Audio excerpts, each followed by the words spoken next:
we'll social distance as much as we can, but if you're in your group and you're happy with your group, then Thank you very much.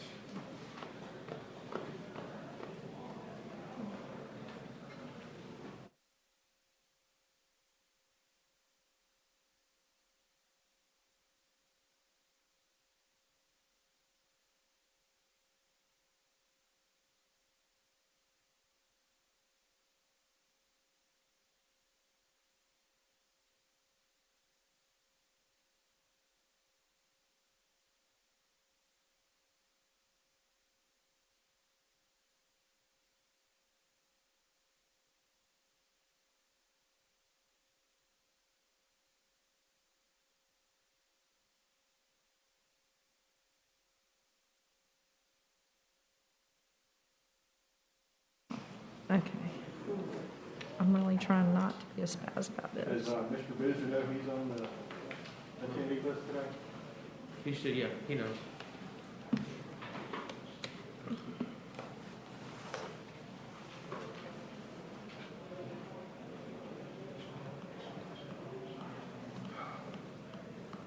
All right, so which one? Is that one? Mm-hmm. Oops.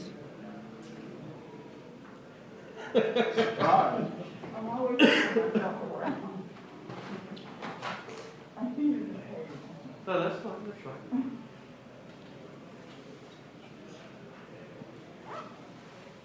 Is that it? That's it. We good. All right. Minimize that stuff. You're ready to go. Didn't want to be minimized. Clear?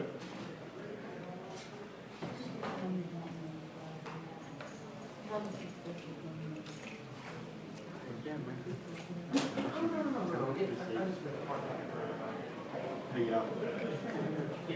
I had your consulated. Something in a place for Okay. No, that's fine.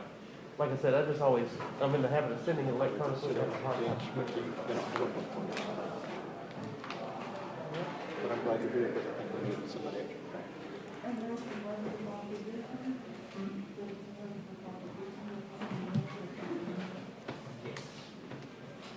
Hey, Michael. Cleo's here. That's good. Just over on the bench over there by tree. Yeah, we can do that. Or He's probably gonna need a book too.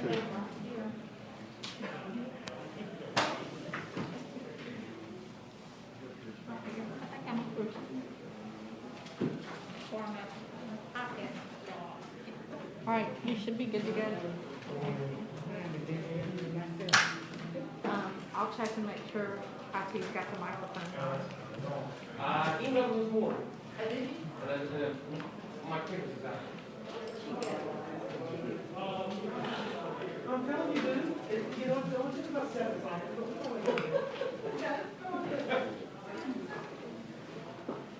Yes, sir. You are in the right place.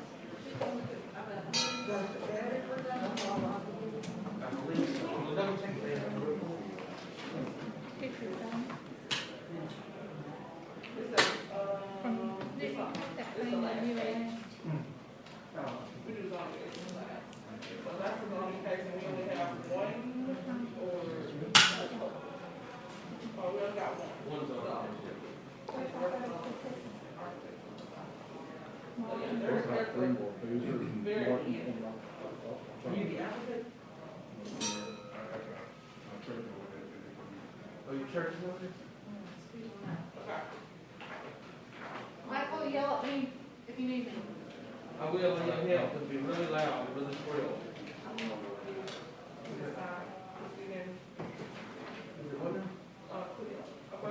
Yeah, please do.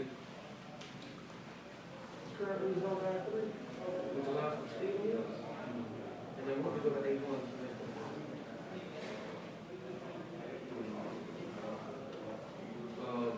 Right now, it's just one constable. Later, they got an extra 5. But they can come back in the future subdivide. I mean, if they're A1 and move into 1 acre lots. So that's it. Okay. Do what? Serviceman, okay. Yeah, pretty good. They, it's It's usually real late, you know, they had said they were gonna be there early, but that's okay with me, it's not a big problem. I mean, I'll put my name on. What do I do? We still need one more hardcore. Okay, good, y'all weren't waiting on me then. Oh, word.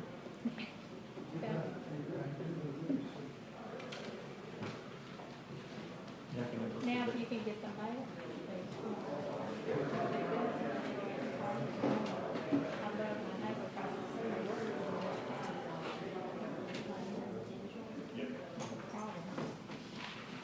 the papers all over me, I got taken over now.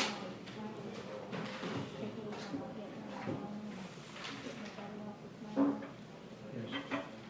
Well, I saw that for the app or telephone box payment. Yeah, I just had If it it. doesn't come in the policy. Well, for 2 times I think it called DC. That gets their attention. Because the postmaster, our postmaster does the head bob and tells me that she can't do anything about it. But saying that she sent us back all, it's fine.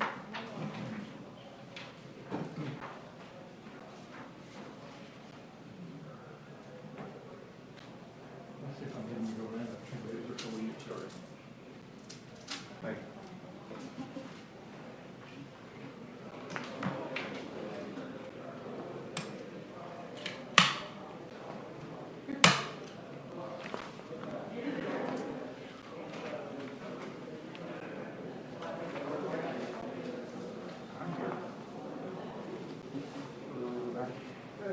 Hey, how you doing?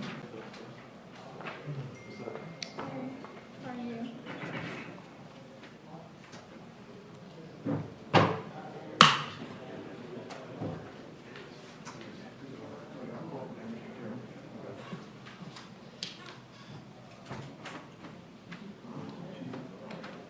Yeah.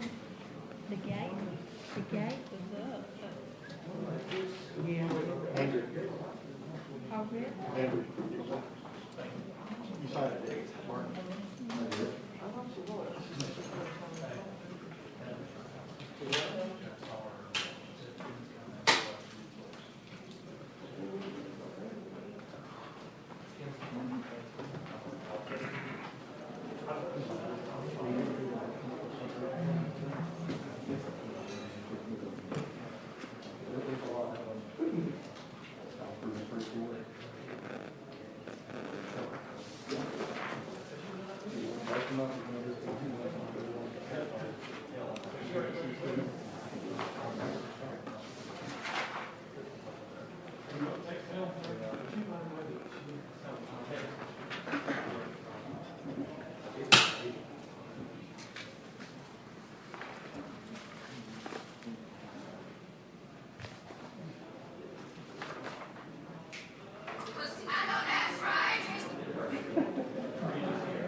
So, I mean, if you just like to be staff, that's fine. I'd rather be staff. Sounds like a good deal.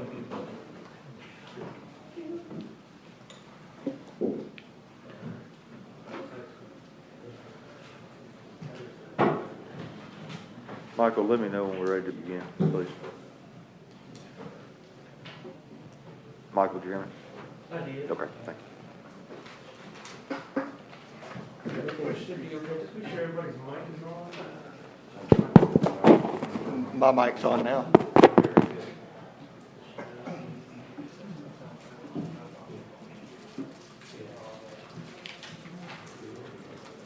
Hey, Mike, your camera is not on for the live stream, it's not on yet.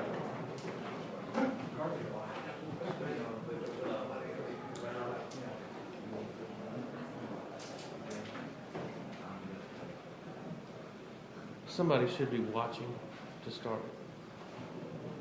I've got it on my phone, and all I got is the, there we go, it's live now. Okay.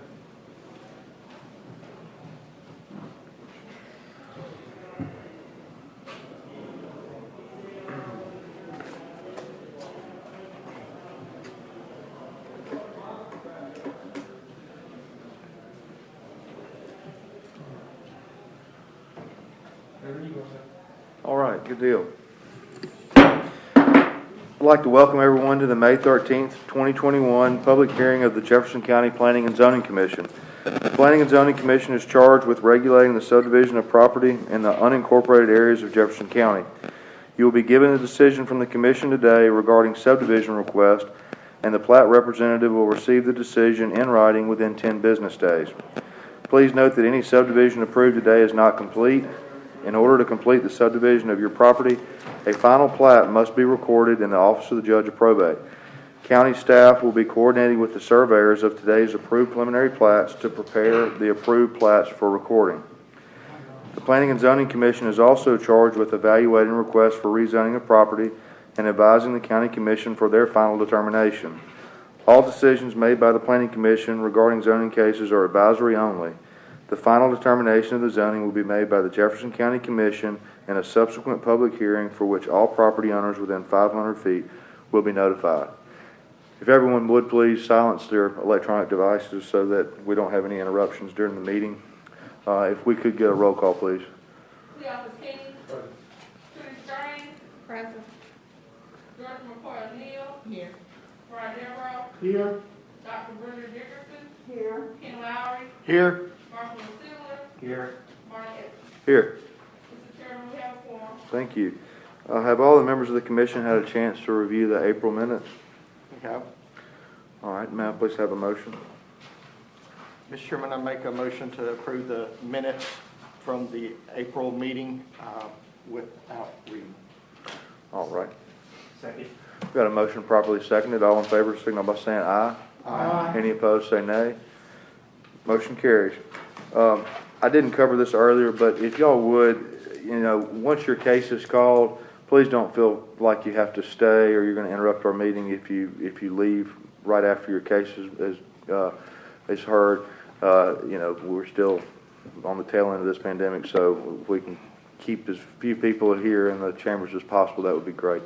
And also, I know wearing a face mask is not fun and it's distracting, but just do everything you can, please, to keep it on. I know that some people, the elderly and people who have breathing problems and stuff may need to have a little bit of relief, but just please keep your mask on if at all possible. All right.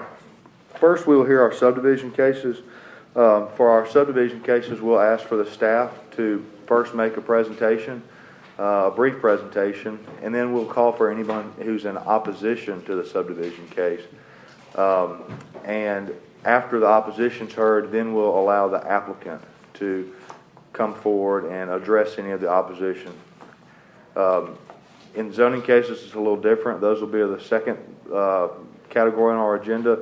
In the zoning cases, we'll actually ask the applicant to come forward and add on to any of the staff presentations. But I find that, and I think the commission finds that most of our subdivision cases are not contested, and so it helps move things along if we just call for opposition first in those. So we'll begin our subdivision cases. First case, S21-23. This is Benny Smith, John Smith, and Betty Klump's request for a two-lot subdivision of 4.35 acres in the Hueytown area. Mr. Martin, if you would, please present the case. Yes, Mr. Chairman, this is two acreage tracts that are being conveyed into two lots of record, slightly changing the shape of parcel number 2. So there'll be two lots that are created out of these two acreage tracts. This is a piece of family land that's being split in order to one of the lots to be sold, is what I was told. And so the staff has completed their review. There's no issues with zoning. There's no road issues. Right-of-way dedication will be required for Mitchell Lane, 25 feet from center line. There's no floodplain on the property, and since there's no sewer available, the Department of Health will have to approve this. I do want to mention that there have been several opposition letters that have come in through the form of an email. Those are in your reports there, some being questions, and most of those questions were addressed to the people that sent them, but I did want to note that. The staff recommendation on this subdivision case is approval. Thank you, Mr. Martin. Is there anyone here in opposition to this case? Mr. Chairman, there's no opposition in the hall of the applicants here. I see. If you have any questions. All right. Are there any questions from the commission for the applicant or of staff? And anybody else wishes to speak on this matter in this public hearing? Mr. Chair, Yes, ma'am. I have a question. Sure. Faye, would it be for the applicant? The letter, here's the letter to the applicant. Sure. Why don't, so you don't have to repeat yourself.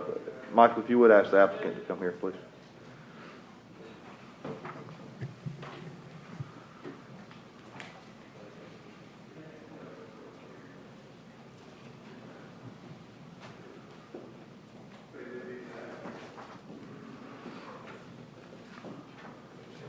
Stand right here in front of the mic. You would just state your name and your address? Mike, just for the record. Hey there, yeah, we just had one of the commissioners had a quick question. If you, just for your record, if you can give us your name and address, please. I'm Benny Smith. Okay. My address is 441 Willow Lane, Hueytown, Alabama. Okay, Mr. Smith, thank you. Yes, ma'am. So, we've got a couple letters of opposition, and one of the residents was asking, or homeowners was concerned about what you're gonna put on the property that's being divided. Do you know what's going there? Well, we're not going, what it is, the big lot beside it, we just want to join them together where that house, I have a yard. It ain't but 100 foot wide. It's really not big enough to be any purpose for anything else. But we're gonna try to sell the house place where the house is. And want that little spot to go with it. So there's no development? Ma'am, There's no development to go on that no, property? not far as we're concerned. If we sell it, we sell the house place, that place got to go with it. Cause that property line is right next to the house, and I don't think it's really supposed to be that close. But they drew that up years ago for my mother's benefit, and she just wanted her house taken, separated from the rest of the property. It's about 6 acres there, but she just wanted, and now she's gone, and we got to try to deal with this place, and got it divided up, and that little parcel there, all it does is gonna make that house a yard. So the total acreage is 4.35? That's in there, but I don't know where that come from. You don't know that? No, ma'am, I don't know who put that in there. I seen it, I don't know who The done total it. acreage is for both of the parcels together, just for clarity, if I may. This is, if you see, this is the rezoning map right here. This Yeah. is the existing parcel that he's talking about. Yeah. Zoning. The rest of this is part of the parent tract that's going to be the lot number 1. So essentially, they're expanding this parcel to be a lot coming out here. Yeah, just adding that one little section, it's 100 foot, about 100 foot this way and 200 that way. I think much more than much a little yard. Oh, I just feel like it needs to go with it, personally. Okay. Thank you. Okay, does that answer your question? Good. Yes. All right, are there any other questions or comments from anyone? All right, we'll close the public hearing and call for a motion, please. Mr. Chairman, I can make a motion to approve case number S210023. Second. Got a motion properly seconded. All in favor, signal by saying aye. Aye. Any opposed, say nay. Motion carries. Thank you, sir. Next case is S21-24. Yes, sir. This is Carol Stevens' request for a 3-lot subdivision of 60 acres in the Sardis area. Mr. Martin, if you would, please present the case for us.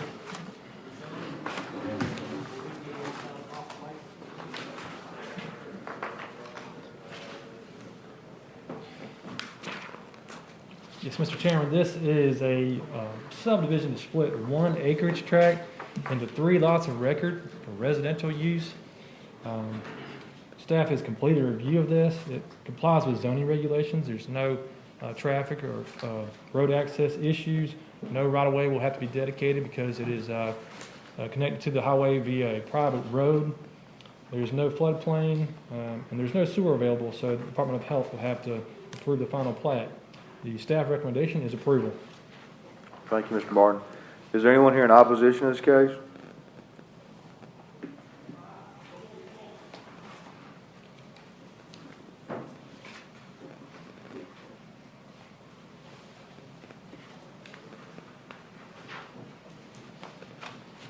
There's no one in the office. Okay. All right. Are there any questions from the commission or anybody else that wishes to speak during this public hearing? Seeing none, may I have a motion? Mr. Chairman, I make a motion to approve case number S 210024. Second. All right, I've got a motion and a second. All in favor, signal by saying aye. Aye. Any opposed, say nay. Motion carries. Our next case is S21-25, Old Rocky Ridge Properties LLC, requesting 29-lot subdivision of 8.8 acres in the Rocky Ridge area. Mr. Martin, if you would, please present the case.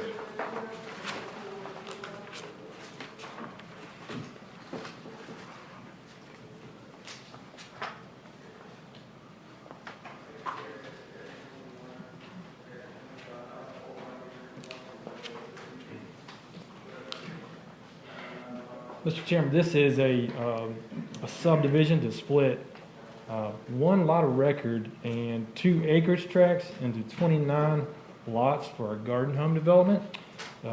This is the piece of property that has recently come before the commission. Last year, it was rezoned from A1 to RG in 2 subsequent rezoning cases. One October 24th last year, and the other was March 11th of this year. The staff have completed their review of this subdivision proposal, and it does meet all the requirements for the zoning regulations. It should be noted that it does match up with what was submitted in the rezoning cases previously.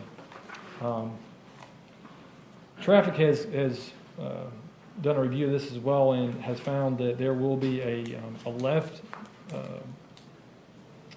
left-hand turn lane, reversible left turn lane that will have to be put there on this section of Old Rocky Ridge Road. So in that, they will have to dedicate 10 feet additional right-of-way there along the edge of this property. No floodplain on this site. Environmental Services has sewer available, so they will have to approve the final plat. The staff recommendation for this subdivision is approval.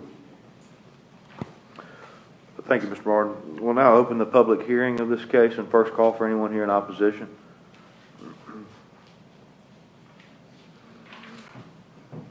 Have you checked in the hall, Michael? Thank you.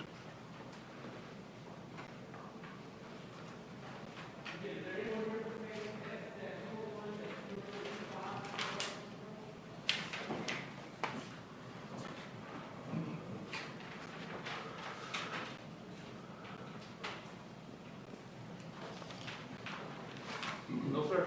All right. Thank you, Mr. Morrison. If the applicant wishes to add to the staff's presentation, they can now, or we'll entertain questions from the commission. Go ahead, Mr. Byram. Hi, Marty Byram. This is the first time I've heard that a turn lane is going to be required. I mean, if it is, I don't mind discussing it, but we had Daryl Skipper do a traffic study, and due to the fact that this is mostly seniors that are going to be living here, I didn't think that they would be impacting traffic that much, especially in the rush hour traffic. But I just wanted to make that comment because this is the first time I've heard that a turn lane would be required. Okay. Yeah, Mr. Boozer, if you wouldn't mind. It's not going to be required of the development. It's a turn lane that the county is construct in the future. Okay, gotcha. Thank you. Mr. Byram, just to make sure though, I mean, it sounds like they're going to ask for 10 feet of right-of-way to be dedicated. And does the preliminary plat reflect 10 feet of right-of-way? It does not. Is that going to interfere with your lots? It will not, and we can accommodate that. That's not a problem. Okay, good deal. All right. Any further questions from the commission? Yeah, Mr. Chairman, I have one for the applicant. Just real quick, I was curious, lining up with what Roads and Transportation said. What's your timeline for breaking ground and construction? Assuming the final plat gets approved within, say, 30 days, we're on Don Who's on standby to get started. Okay. How does that line up with your plans for turn lane? Is that turn lanes much further in the future? A year, 2 years? You should be sold out by then. Should be what? We will have to review site plans, before we start. Okay, all right. Thank you, sir. Okay. Thank you, Mr. Chairman. That's all I have. All right, yeah, any further questions or comments? We'll close the public hearing and call for a motion, please. Mr. Chairman, I'd like to make a motion to approve case number S210025. Second. Got a motion properly seconded. All in favor, signal by saying aye. Aye. Any opposed, say nay. The ayes have it. Next case, S21-27, Henry and Julie Hayes, request for one lot and one conservation lot from 2.2 acres in the Sardis area. Mr. Martin, would you please present the case? Yes, Mr. Chairman, this is was previously a 1 acres tract. It was split off as another parent tract, and in order to properly convey it, they're surveying this and having a 1 lot subdivision. It's also to create a conservation line, as you'll notice over there, adjacent to the river there. That's the Locust Fork River. So they are creating a conservation lot to carve off the existing floodplain that exists there. Staff has completed the review. There's no zoning issues. There's no anticipated road access or traffic operation issues. No right-of-way dedication will be required. The floodplain, as mentioned before, is on this site, but is being carved off via the conservation lot. Department of Health will have to sign off on this final plat as sewer is not available. The staff recommendation is approval with an exception to the subdivision regulations to allow Lot 1 to be recorded with no road frontage, and the stipulation that the ownership of the conservation lot is to remain with the ownership of Lot 1. Thank you, Mr. Martin. We'll now open the public hearing and call for anyone here in opposition to this case. There's no opposition in the hallway, but the applicant's here. Do you have any questions? All right, thank you. If the applicant wishes to come forward, they can do so and add to the presentation. Otherwise, I'll call for any questions from the commission or discussion. One question Yes, ma'am. Would you, to the applicant or for staff? to the applicant. Okay. Mr. Morrison, if you would, please ask the applicant to come forward, just to make sure they can hear. I don't know if we can get this good anymore. To the applicant? They're in the hallway. We're Oh, going to bring he's forward. gonna Yes, get- ma'am. okay. Bear with us just a second.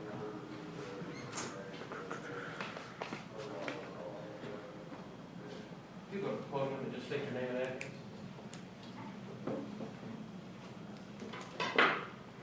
I'm Julie Hayes. I live at 4982 Hollis Goodwin Road in Dora. Thank you. Ms. Dickerson, Ms. Dr. Hayes, Dickerson had a I question just for have you. one question. It says here that the property was rezoned from strip mining, and I'm just concerned about any hazards that may be there.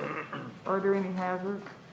No, not that we know of. We purchased the land a little over a year ago, and it was, at the time we were planning to, build our house eventually over there. Mhm. And the zoning was wrong, and so we asked it to get changed from that down to the agricultural. Okay, thank you. Dr. Dickerson, does that answer your question? Okay, great. Any other questions from the commission? Seeing none, we'll close the public hearing and call for a motion. Mr. Chairman, I'd like to make a motion for approval on case number S210027 with the exception, with the following conditions. Number one, an exception to the subdivision regulations to allow Lot 1 to be recorded with no road frontage. And number two, the stipulation that the ownership of the conservation lot will remain with ownership of Lot 1. Second. Got a motion properly seconded. All in favor, signal by saying aye. Aye. Any opposed, say nay. The motion carries. Thank you. All right, we'll move to our next case is S2128. This is Robert and Brenda Hollis's request for a 2-lot subdivision of approximately 11.73 acres in the corner area. Mr. Martin, if you would, please present the case.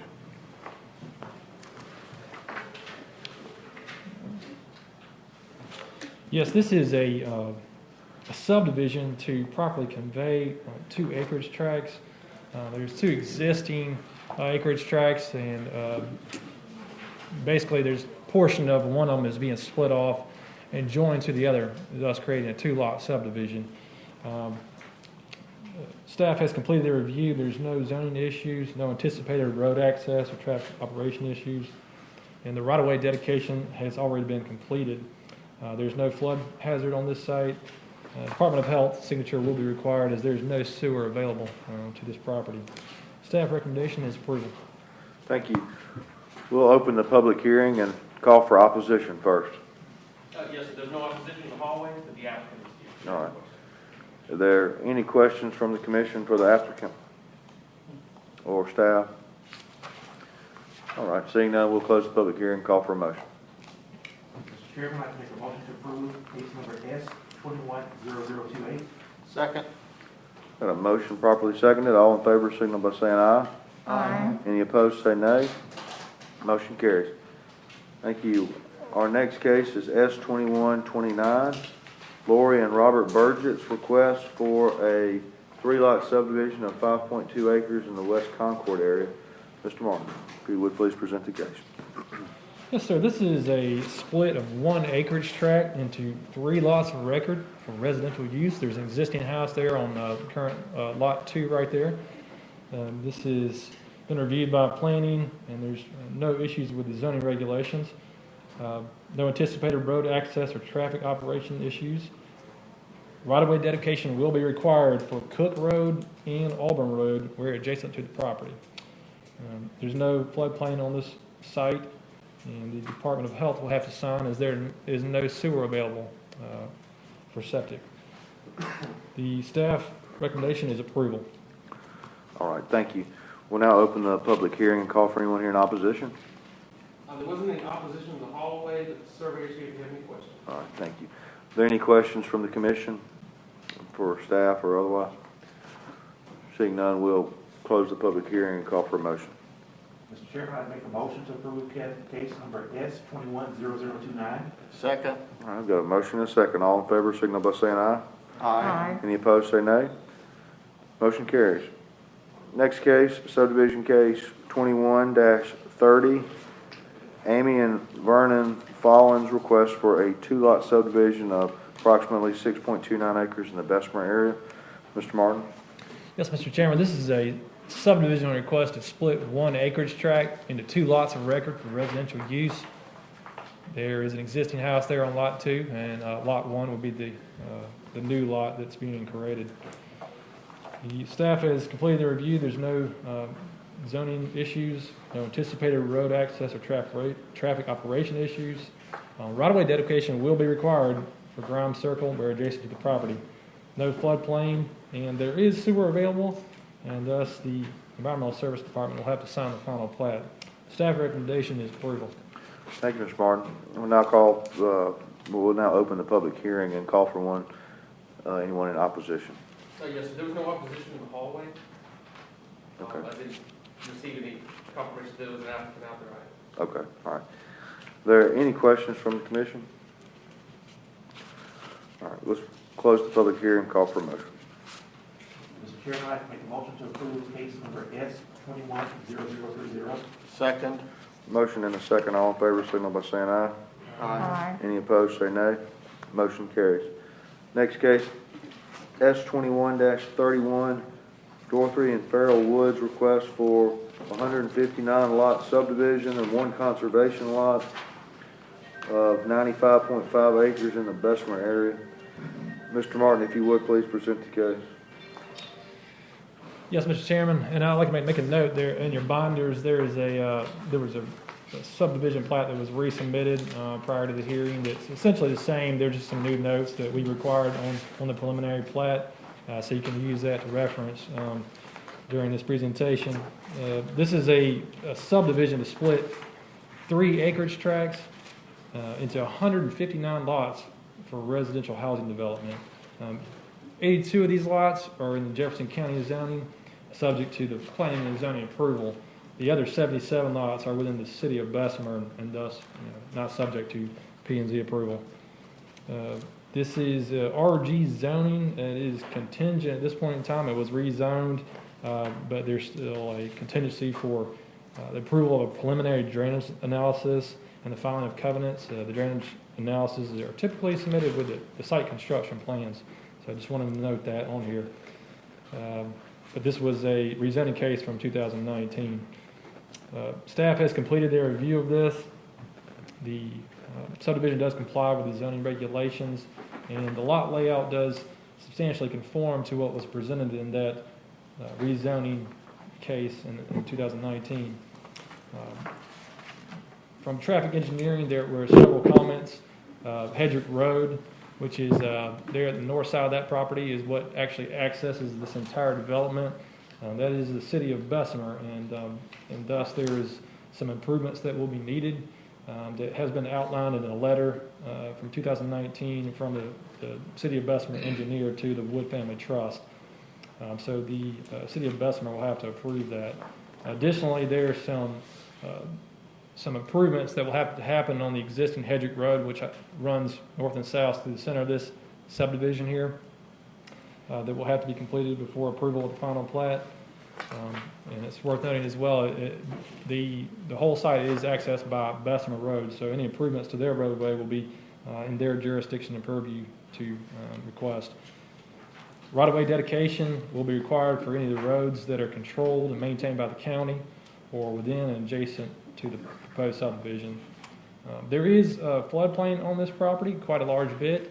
You'll see from your handouts, and the conservation lot is will basically be used to label that entire section. It's not for development, so that's going to be a conservation lot, and or it will be a common area as well. The sewer is available, so the Environmental Service Department will have to approve the final plat. Staff recommendation for this subdivision is approval. All right, good job, thank you. We'll now open the public hearing and call for anyone here in opposition. If you could please come forward, state your name and address for the record. My name's Crystal McDaniel, 2164 Hedrick Road. When this first started, there was 179 houses supposed to be built there. There's only 159 now. The road, the 430 feet of Hedrick Road that they are having to do the work to is on my property. No one else's. It's my property the road runs in front of my house. I live in a valley that floods pretty often when it rains, stays muddy. They're wanting to build the road up, which is going to put the runoff in my yard. There's a tree that's been there for 60 years, a pecan tree that I reap the harvest every year. I just wish someone would come out there and look.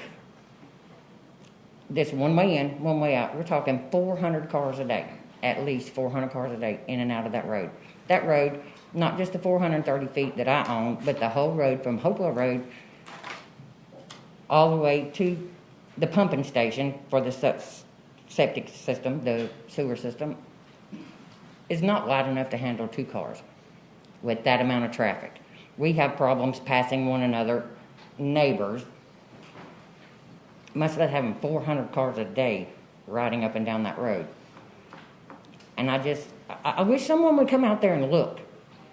Don't take the engineer's word, because I drive that road every day. And I have a small car. We're talking, you pass 2 trucks on this road, one of them has to hit the grass on the side of the road, or the ditch, whichever one. It's just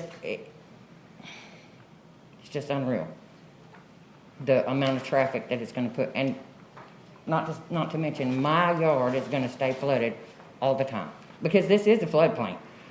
The creek, Shades Creek, comes up almost to the backyard more than 4 or 5 times a year.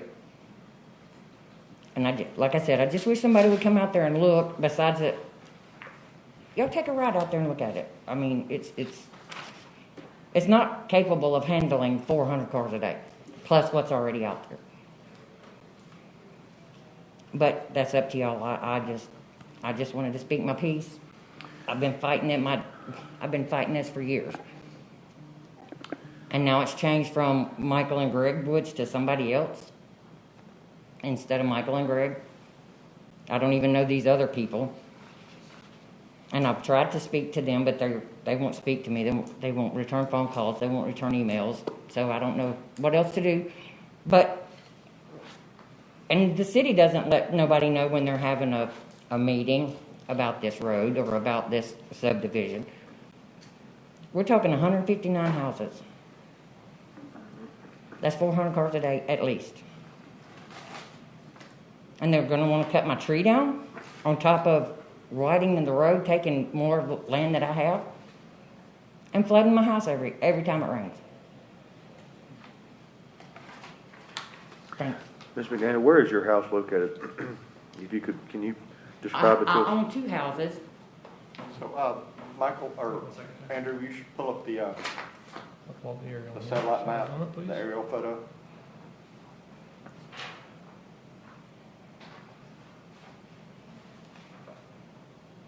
Is this Hedrick Road? Yes.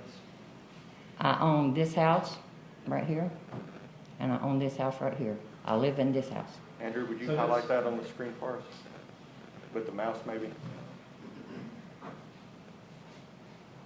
Right here. Yes, Okay, and the road is immediately to the to left the of left. that at To 9 the- o'clock? That's Hedrick. This is Hedrick here. Where's Hopewell? This is Hedrick, and that's Pat. Hopewell is around the curve. This would be Hopewell right there. It goes up that way. You can't even turn 2 cars. If there's a car sitting on the end of Hedrick and there's one turning in off of Hopewell, you either have to back up or they have to stop and let you out. You can't get it. But this is my house, and that's my house. And it stays flooded. Yeah, just wait. Okay, thank you.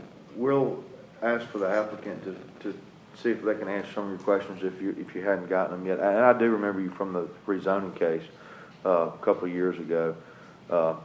And I know we went through some of this then, but you didn't have the benefit of the layout and final plans at that time to understand. So we'll certainly ask the applicant to address your questions. Okay, ma'am? Okay, thank you. Yes, ma'am. All right, is there anyone here in opposition to this case? Yes, sir. If you could, please state your name and address for the record. George Watkins, 2177 Hedrick Drive. Like Ms. McDaniel said, the road isn't, but we've asked before, could they not, and I know it's an expense to the builder, but they're going to make money. Could they bring another egress in there to where it wouldn't put all of it just on our road? And like she said, if y'all went out there and looked, it needs to be another way in and out of there besides just that one way. Thank you. All right. Thank you, sir. Is there anyone else here in opposition? All right. Is the applicant here? All right. Guys, if y'all could please come forward and, I don't know if y'all would like to, the applicant would like to add to the presentation and try to address Ms. McDaniel's concerns and Mr. Watkins' concerns, please, and whether that's for the applicant or the engineer. Y'all just decide who goes first, please. So my name is Ryan Abernathy. I'm with Sane Associates, civil engineer. Do you need my address? I can't hear Please. My name is Ryan Abernathy. I'm with the civil engineer. My address is 1201 58th Street South, Birmingham, Alabama 35222.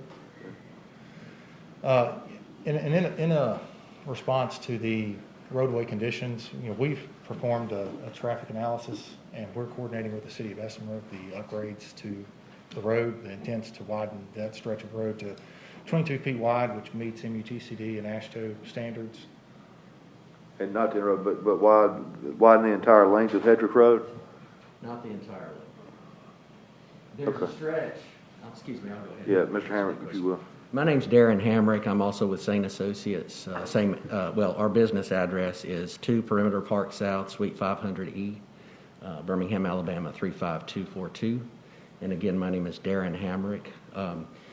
We are the engineers who've been, asked to help with the project, and we've been coordinating with both Jefferson County and the city of Bessemer for the review and approval of our design.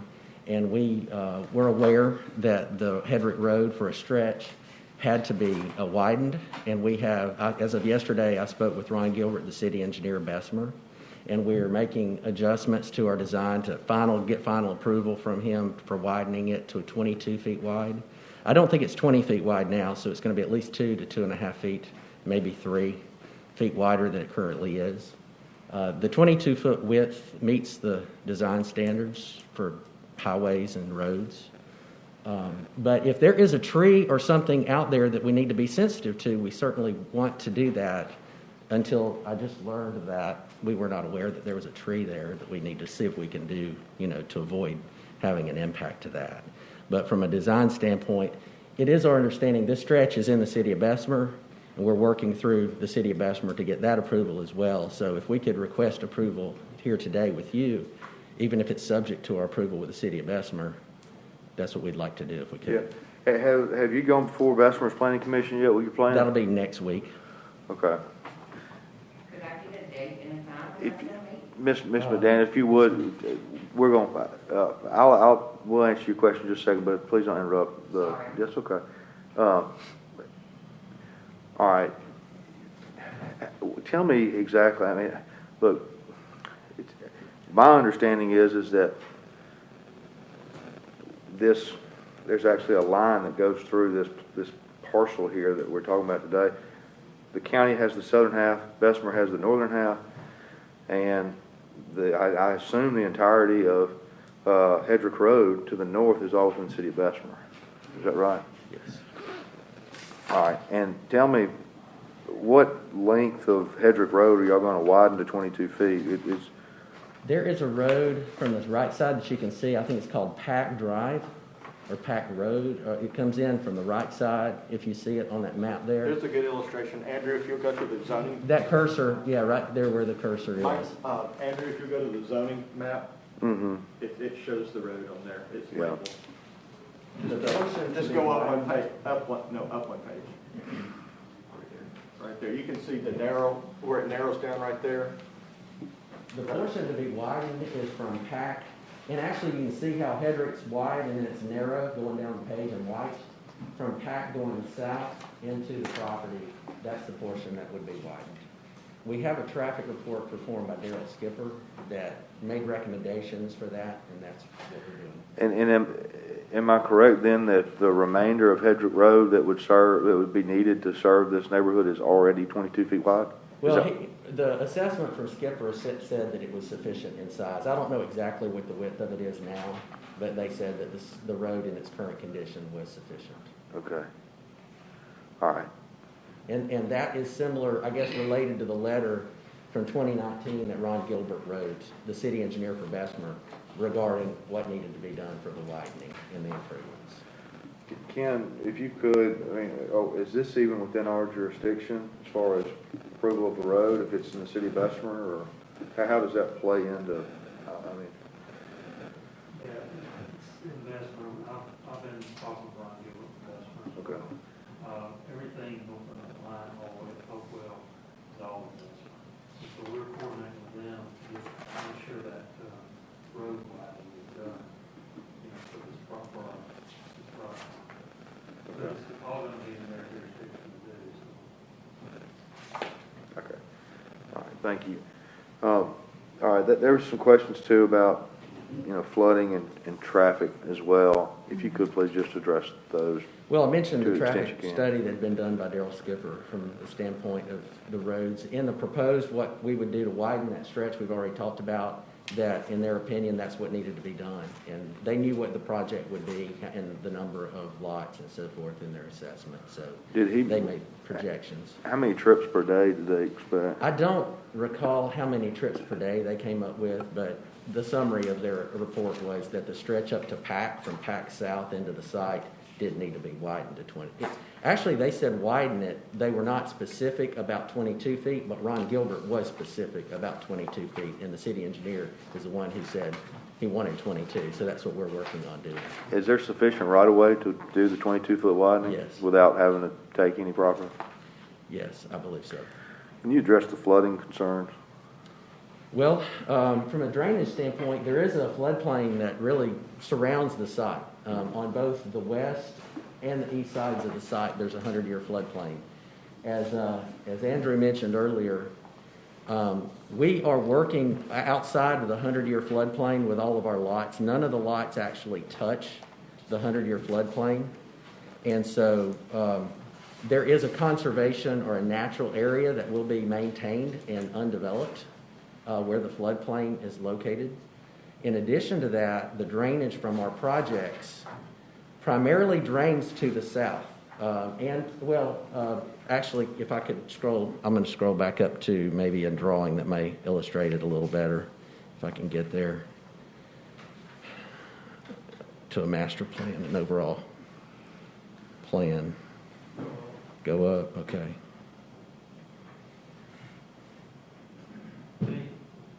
Okay, here we are. Okay, I'm going to show with a cursor the majority, the way the drainage works. You know, the floodplain on this side of the site flows down and around the south down here. So that heavy line right there that you see in grayscale, that's the floodplain. It's labeled there, the approximate flood zone line AE. And so, I double clicked or something. So anyway, that area on the right side of that line is floodplain. Now the area that I think y'all were talking about earlier is this parcel up here on the east side of Hedrick. Our drainage is going to go towards the floodplain, which means our site drains this way, and we have a little piece over where it says sheet C2 that drains to the left or to the west. But we don't anticipate to have any drainage that goes to the north. In addition to that, we are going to do water quality treatment for the storms as required by the Jefferson County ordinance. So we're going to have water quality as well in our stormwater management.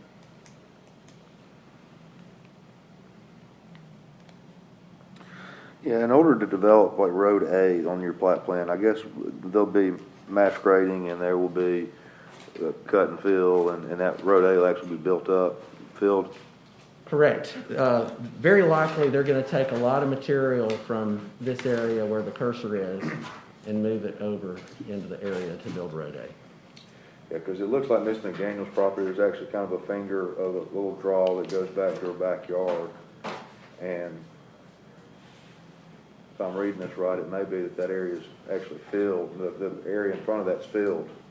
Yeah, if the water does fill in that area and reaches up to her property, a lot, we're staying outside of the floodplain. Yeah.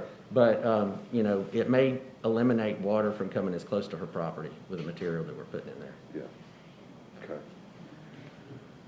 We would just need to look at it in detail, if there was a question about that. All right. Is the applicant here? Well, our client Yeah. is not here. He had a conflict and was not able to be here. I see. All right. Are there any questions from the commission? Yeah, Mr. Lauer? Okay, thank you, Mr. Chairman. First I wanted to talk some questions for staff, and then but they'll turn back to the applicant. So Ken, this one's for you. So this is a very large subdivision with lots of lots, and I did hear one of the opposition mention, and it was something on my concern too, is we've only got one egress and ingress out of it. Any concerns from traffic engineering on that? Yeah, we did. So we were going back to the Darrell Skipper report.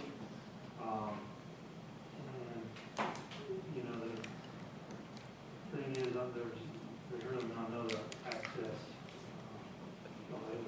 Well, I did look at the area, and to the west there's a road. I think it's called Nixon or Mixon Road, and it's a good distance away, but that's the closest access road I saw. Yeah, that's what we considered that. Well, I mean, we need another access if there's something available. But given 159 lots and what's been developed, it's still that's not overwhelming. The road can handle that amount of development, but it does need to be approved to do that. So I don't necessarily think you have to have another access in. It would be good. So it's not ideal, but it's also not unsafe. Okay. All right. Thank you for that. And Mr. Martin, this question is for you. So we have a rather large conservation lot, and we don't have it tied to any other lots in the developed area. Do we need to have that?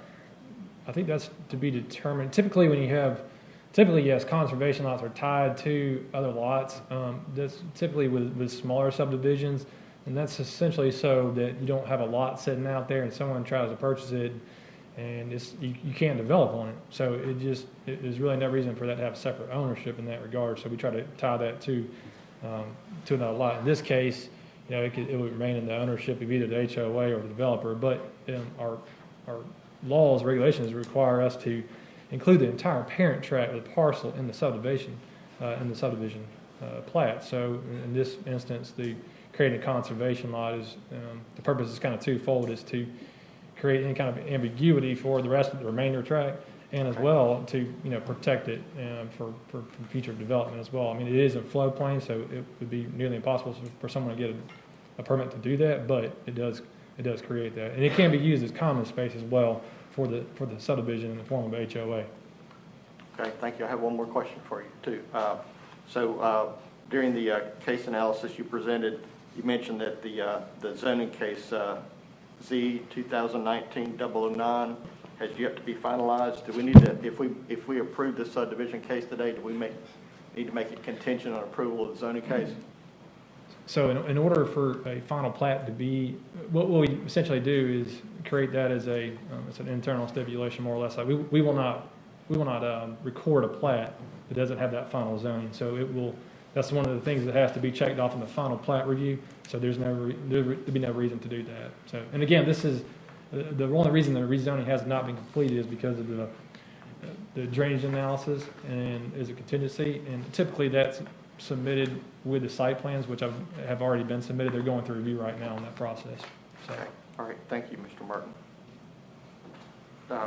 So sorry for the long tail back to the applicant. But I was going to ask you, did you consider looking at a secondary ingress egress like towards Mixon Road and the feasibility of that? Well, we discussed it, but we looked at the big picture map and there was just nothing anywhere nearby. And, it didn't get any further than that. Okay. All right. Thank you. And just a comment related to Ms. McDaniel's concern about her tree. I'm a big fan of nice old growth trees, and if you can work with the city of Bessemer and do a little accommodation Absolutely. there, I think that'd be great. Absolutely.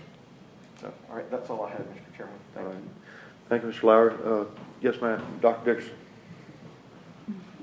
This is to the staff. So there were lots of comments, and I think that Ken asked a number of questions that I had, but this final statement says it will be the city's responsibility to identify and address any roadway network shortcomings within their jurisdiction. So how can we be sure that that will take place?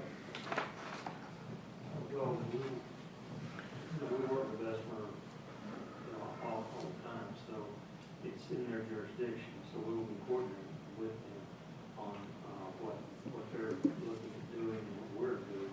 As a matter of fact, we've already done that. We've shared our comments with them. They're sharing their views with us on this. So I have to rely on them to do what's necessary in their jurisdiction, like they would with us. And then too, procedurally, the municipality always signs off on the final plat of the county will in situations like this. So, we wouldn't accept anything that Bessemer hadn't signed off on their final plat.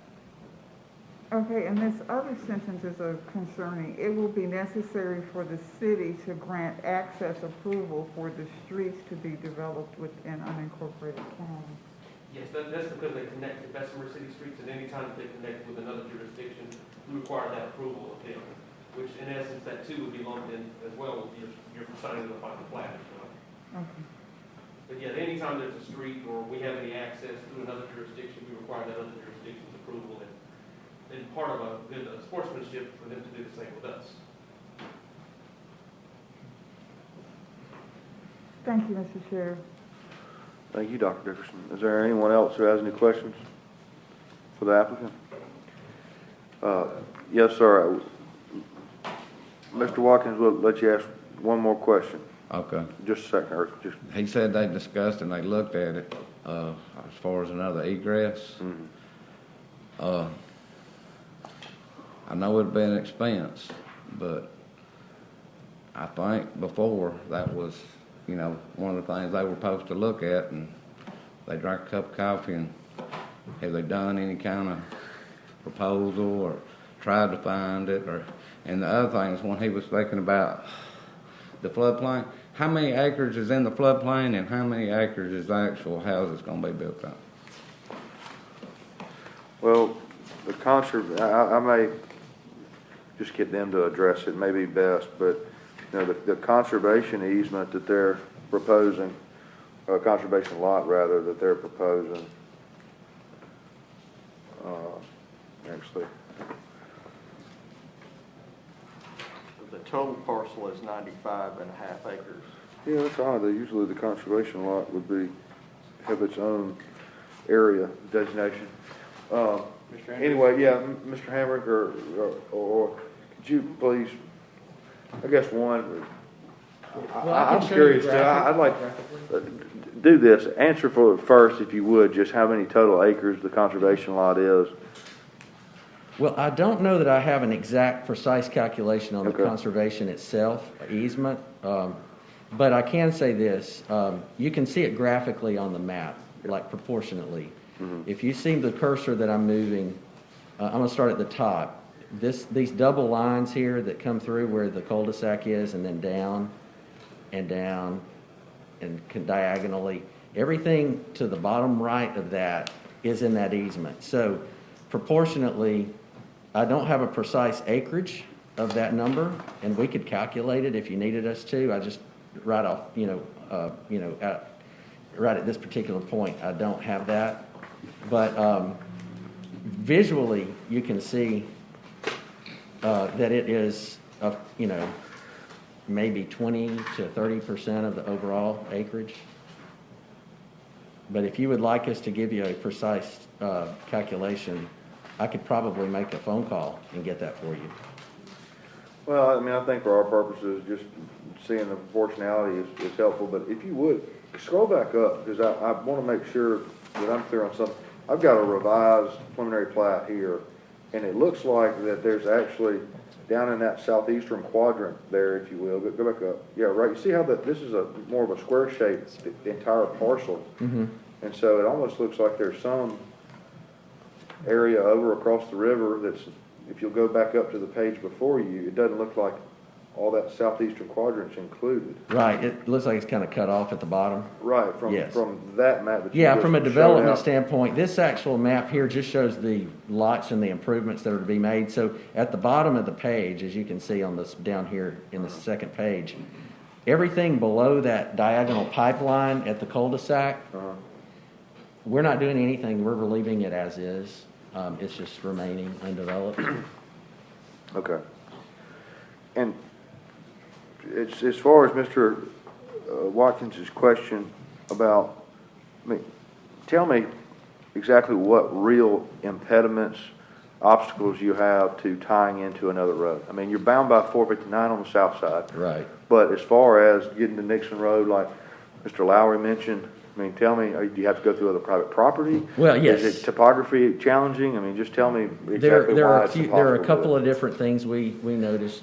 First of all, distance. It's a pretty good ways. It's a long way to go.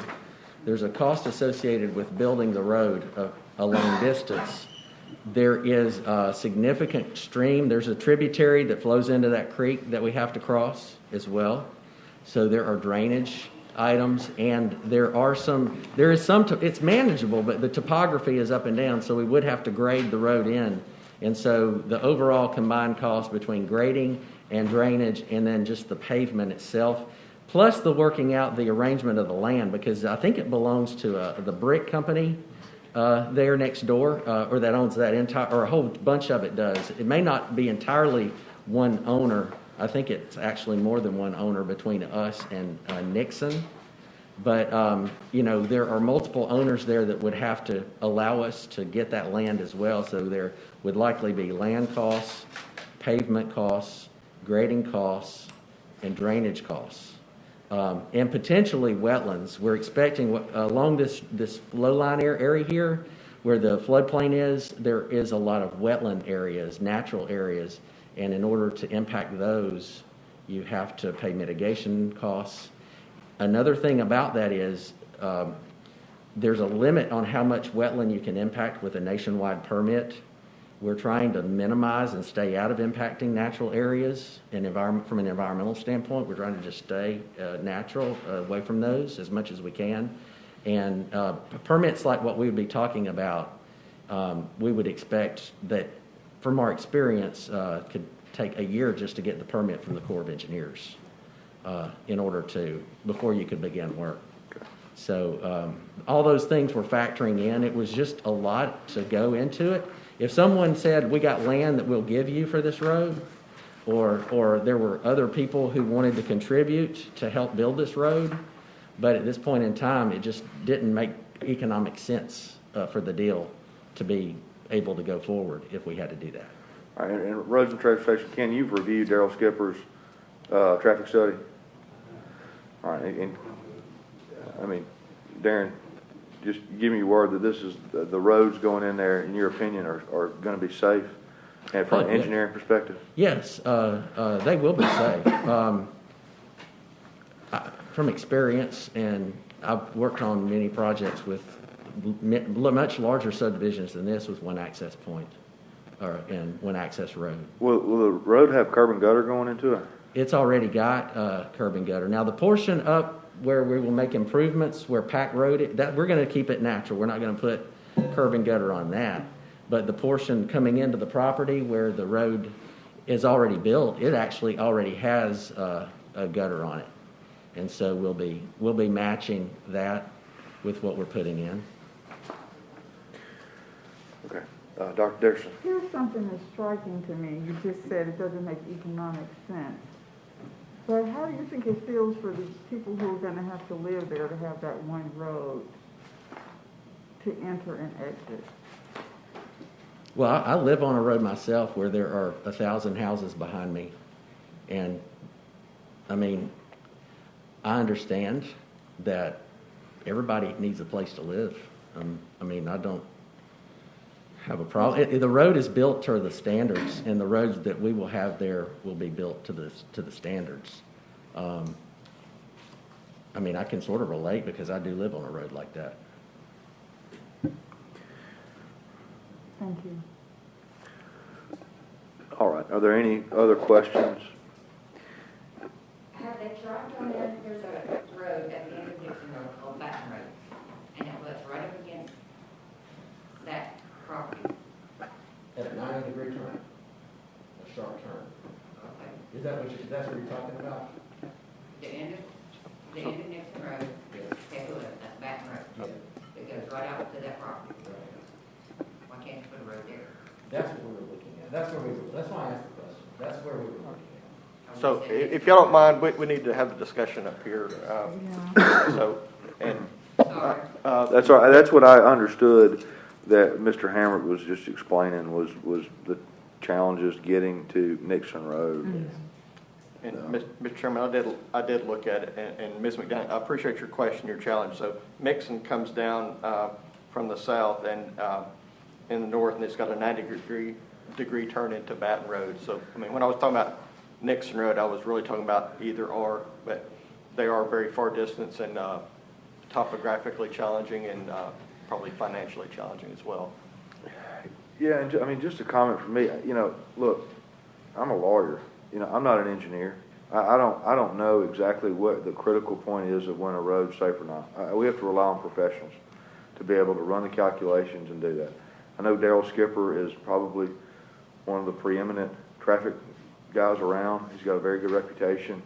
And, you know, I mean, I've got Roads and Transportation here from our internal Roads and Transportation Services that have reviewed his plans and say that, you know, this was going to be a safe road. And that's where, you know, it's one of these situations where I feel like I have to rely on professional judgment in that regard. And so that's that. But is anybody, any further discussion? Yes, What Mr. King. areas you guys looking to possibly sell to with the development?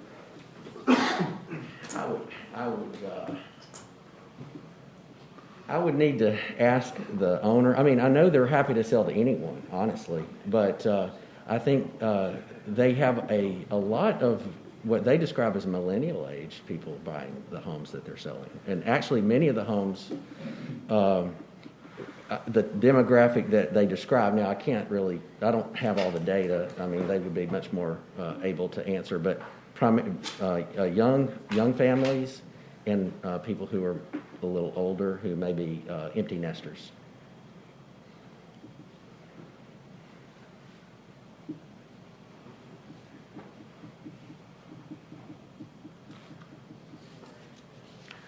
All right. Any other questions from the commission? All right. Seeing none, we'll close the public hearing and we'll call for a motion. Mr. Chairman, I'd like to make a motion to approve case number S210031. Second. We've got a motion properly seconded. All in favor signal by saying aye. Aye. Any opposed say nay. Nay. Please have a roll call. Nay. Sugar Strange, Yes. George McCoy O'Neill, I'm abstaining. Brian Devereaux, Aye. Dr. Brenda Dickerson, No. Ken Lowry, Aye. Martin Sigler, Aye. Martin Evans. Aye. Got 5 yeses, 2 noes, 1 abstain. That's what I have too. Majority has it, motion carries.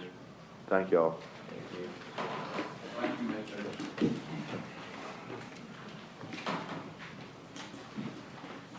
All right.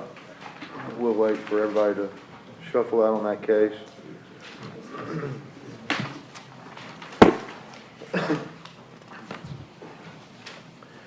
All right. Our next case is subdivision case S21-32. This is Magali Garcia's request for a one-lot subdivision of 0.6 acres in the Forest Hill area. Mr. Martin, if you would please, Mr. Case. Yes, Mr. Chairman, this is a resurvey to combine 4 lots of record into 1 lot for residential use. This is a subdivision that occurred a very long time ago. I don't even have the date, but it was map book 5, so that tells you how old it is. But they are combining these lots to create a larger one for residents. Staff has completed their review. There's no zoning issues, no anticipated road access or traffic operation issues. Right-of-way dedication will be required for Heflin Avenue West, where adjacent to the property. And there also will need to be a verification that the vacated alleys that run through these lots have been vacated properly. There's no flood hazard on this floodplain on this property. There is sewer available, so Environmental Services Department will have to sign the final plat. The staff recommendation for this subdivision is approval. All right, thank you. We'll now open the public hearing. Is there anyone here in opposition to this case? There was no one involved, the applicant is here if you have questions. Thank you. All right, are there any questions from the commission? Seeing none, we'll close the public hearing and call for a motion. Mr. Chairman, I make a motion to approve subdivision case S210032. Second. I've got a motion properly seconded. All in favor, signal by saying aye. Aye. Any opposed, say nay. The ayes have it. Next case, S21-33, Rachel Stewart's request for a 2-lot subdivision of 3 acres in the Lawsontown area. Mr. Martin. Yes, Mr. Chairman, this is a subdivision to convey 2 acreage tracts into 2 lots of record for residential use. As you'll note there on the plat up on the wall, there is an existing parcel that fronted on Baby Doe Road and then one behind it there. And that boundary line is changing. And so in order to do that, they have to go through a subdivision. And so we have 2 acreage tracts that are becoming these 2 new lots of record. This is for residential use. Staff has completed the review. It complies with zoning regulations. There's no anticipated road access or traffic operation issues. The existing right-of-way for Baby Doe Road does not meet the minimum width requirements currently, and so an additional right-of-way dedication will be required where adjacent to the property. There is floodplain on this property, therefore a floodplain development permit will be required before any development occurs on Lot 2. The Department of Health will have to give the approval as there's no sanitary sewer available on this property. Staff recommendation is approval. All right, thank you, Mr. Martin. We'll now open the public hearing and call for anyone here in opposition first. There's no opposition in the hallway, but the surveyor's here to get questions. All right, thank you. Is there any questions from the commission for the surveyor, for the applicant? All right, seeing none, let's close the public hearing and I'll call for a motion, please. Chairman, motion to approve case number S21033. Second. I've got a motion properly seconded. All in favor, signal by saying aye. Aye. Any opposed, say nay. The ayes have it. Next case, S2134, Corey Chasen's request for a one-lot subdivision of 6 acres in the Adra area. Yes, Mr. Chairman, this is a subdivision to properly convey 1 acreage tract into a lot of record for residential use. It was deeded off of a larger portion of property sometime in the past, and therefore this subdivision is required. The proposed subdivision does comply with zoning regulations. I also want to note here, this actually, the preliminary plat for this very subdivision did come before our Planning and Zoning Commission in 2007. It was approved preliminarily, however, it was never recorded. There's a 12-month expiration on these preliminary plat approvals, so they had never been recorded and thus must come back before the commission here today. No anticipated road access or traffic operation issues. Right-of-way has already been dedicated for the road. And there was a note, too, about an old section of Turner Road that existed through this property. And if it's no longer active county road, if it's not an active county road, it would have to be dedicated. But I do not believe that it is. It's been determined since then.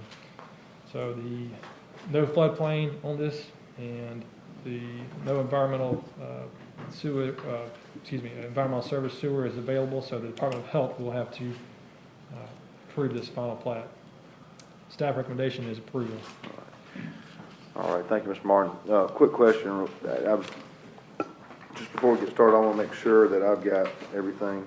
Is this a blow-up of the preliminary plat that was submitted? Just a portion of it, though? So this is a it's a one lot. So yeah, this is more or less a section cut out of it. There's some notes and stuff on that plat, but this is the extent of the subdivision right here. So is this taken from a parent tract, or what do we? It was, and when this happens, this was happened years ago. There's multiple owners now that, and therefore the person that owns this tract, was not aware at the time when they purchased the property that it had never been properly split. So they're bringing it for commission for approval so they can build a home. They found out when they submitted for I believe a health department application that it had never gone and been properly split. Okay. This is essentially a cleanup case. Exactly.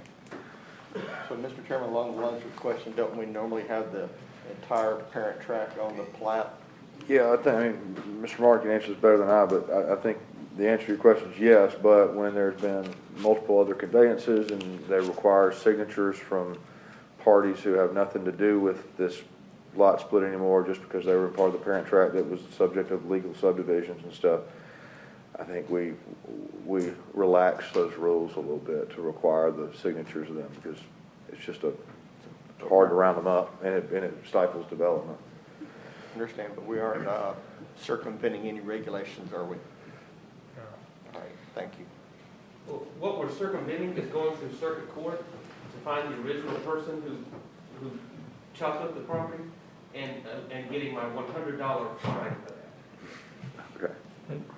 Well, also to add to that, the remainder of the parent tract is still it's in that unapproved state, so they will have to go through that same process. So whenever this happens and there's an adjoining landowner that's part of the family or so, we always tell them that the parent tract should be included. But if they don't know that person has no interest in putting their property in the subdivision, then there's no way for them to force them to do that, but they will have to eventually come to terms with that as well. Thank you all. I get the point, I just, it would have been nice if the survey would have just included an outline in the plat of the, so we could see where it was conveyed. Well, I don't know, and I don't mean to belabor this, we go along agenda, but I do, I mean, if this is a 6-acre parcel, the parent tract is probably quite large too. And so, the survey cost for the parent tract may be $5,000-7,000, and it may just be a little bit onerous. Fair enough. And then too, that burden will be placed on this person who purchased this property recently, who had no knowledge or anything else, of anything that somebody else, quite frankly, is the person who committed the misdemeanor in this case, I guess. Right. For which, again, I could go collect $100. Yeah. Thank you, Mr. Chairman. Mr. Chair, Thank you, Ms. Levitt. Yes, Dr. Dixon. the road, Turner Road that runs through the middle of the property, so verification is needed that road is no longer an active county road. Do we vote on this before we actually know the answer to this question? I'm just asking, I don't know. No, would you like for us to have the surveyor come in and ask us some questions? I didn't mean to pre-permit the public hearing on that. Yeah, Michael, if you would, ask Mr. Hager to come forward, please. Surveyor's not here with the property already. Okay. Although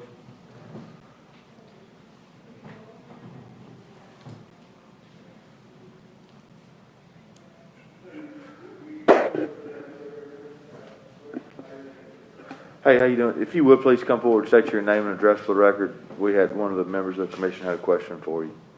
My home address now or the address of the property? Your home address now. My name's Corey Chesson, 303 Myrtle Street, Houma, Louisiana, 70363. Okay. Thank you, sir. Dr. Dixon? She had a question for you. So my question was about the Turner Road that runs through, it's a section of the road that runs through the property, the middle of the property, and that verification is needed, that this road is no longer active. Do you have that verification? No. Turner Road is the next property over.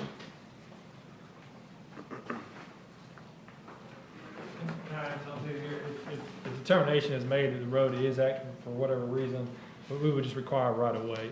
In this instance, I believe that the determination was made that it's not active.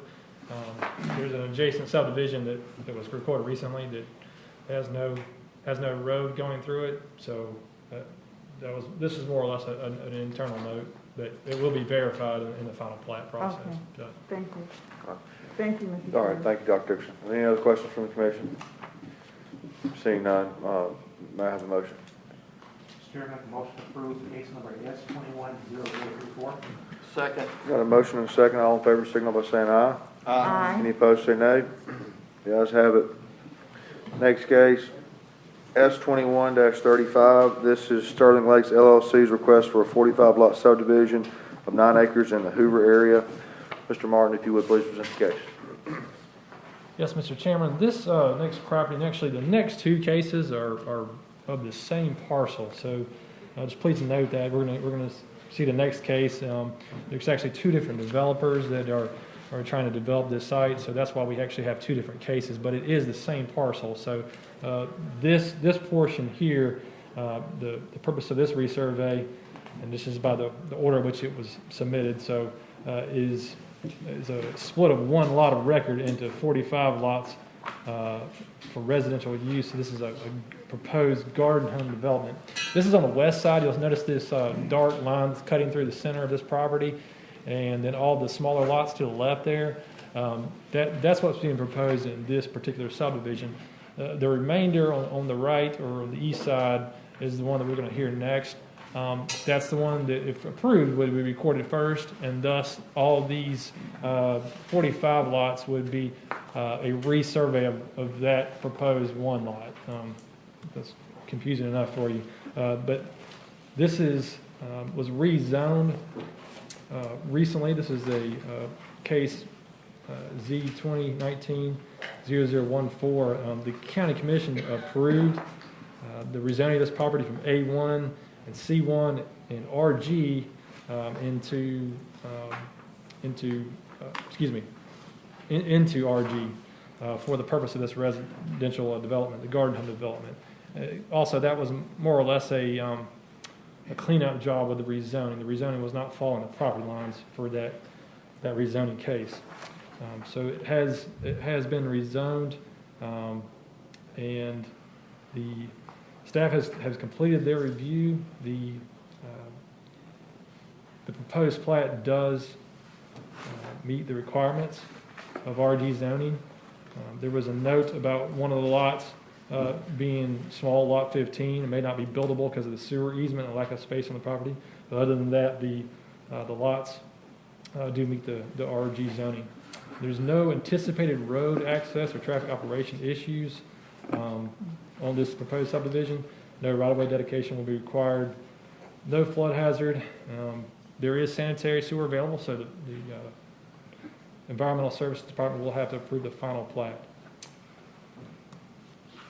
The staff recommendation for this subdivision is approval. I do want to mention there was one opposition letter that came in. It should be in your handouts there via email, and I believe that was all that we received. Thank you, Mr. Martin. We'll now open the public hearing and ask for anyone here in opposition to come forward.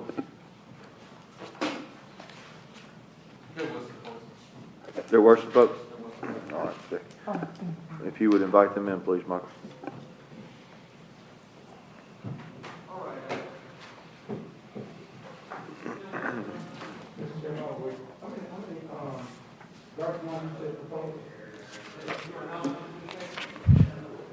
So there's 45 lots that are proposed. So the portion of this plat here is just like I said, the west portion of it.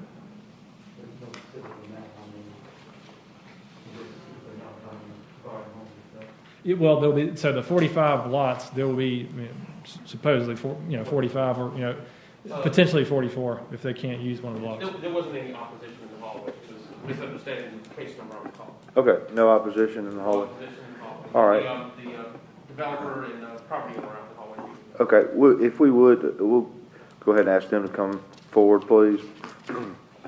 I believe there's some questions from the commission.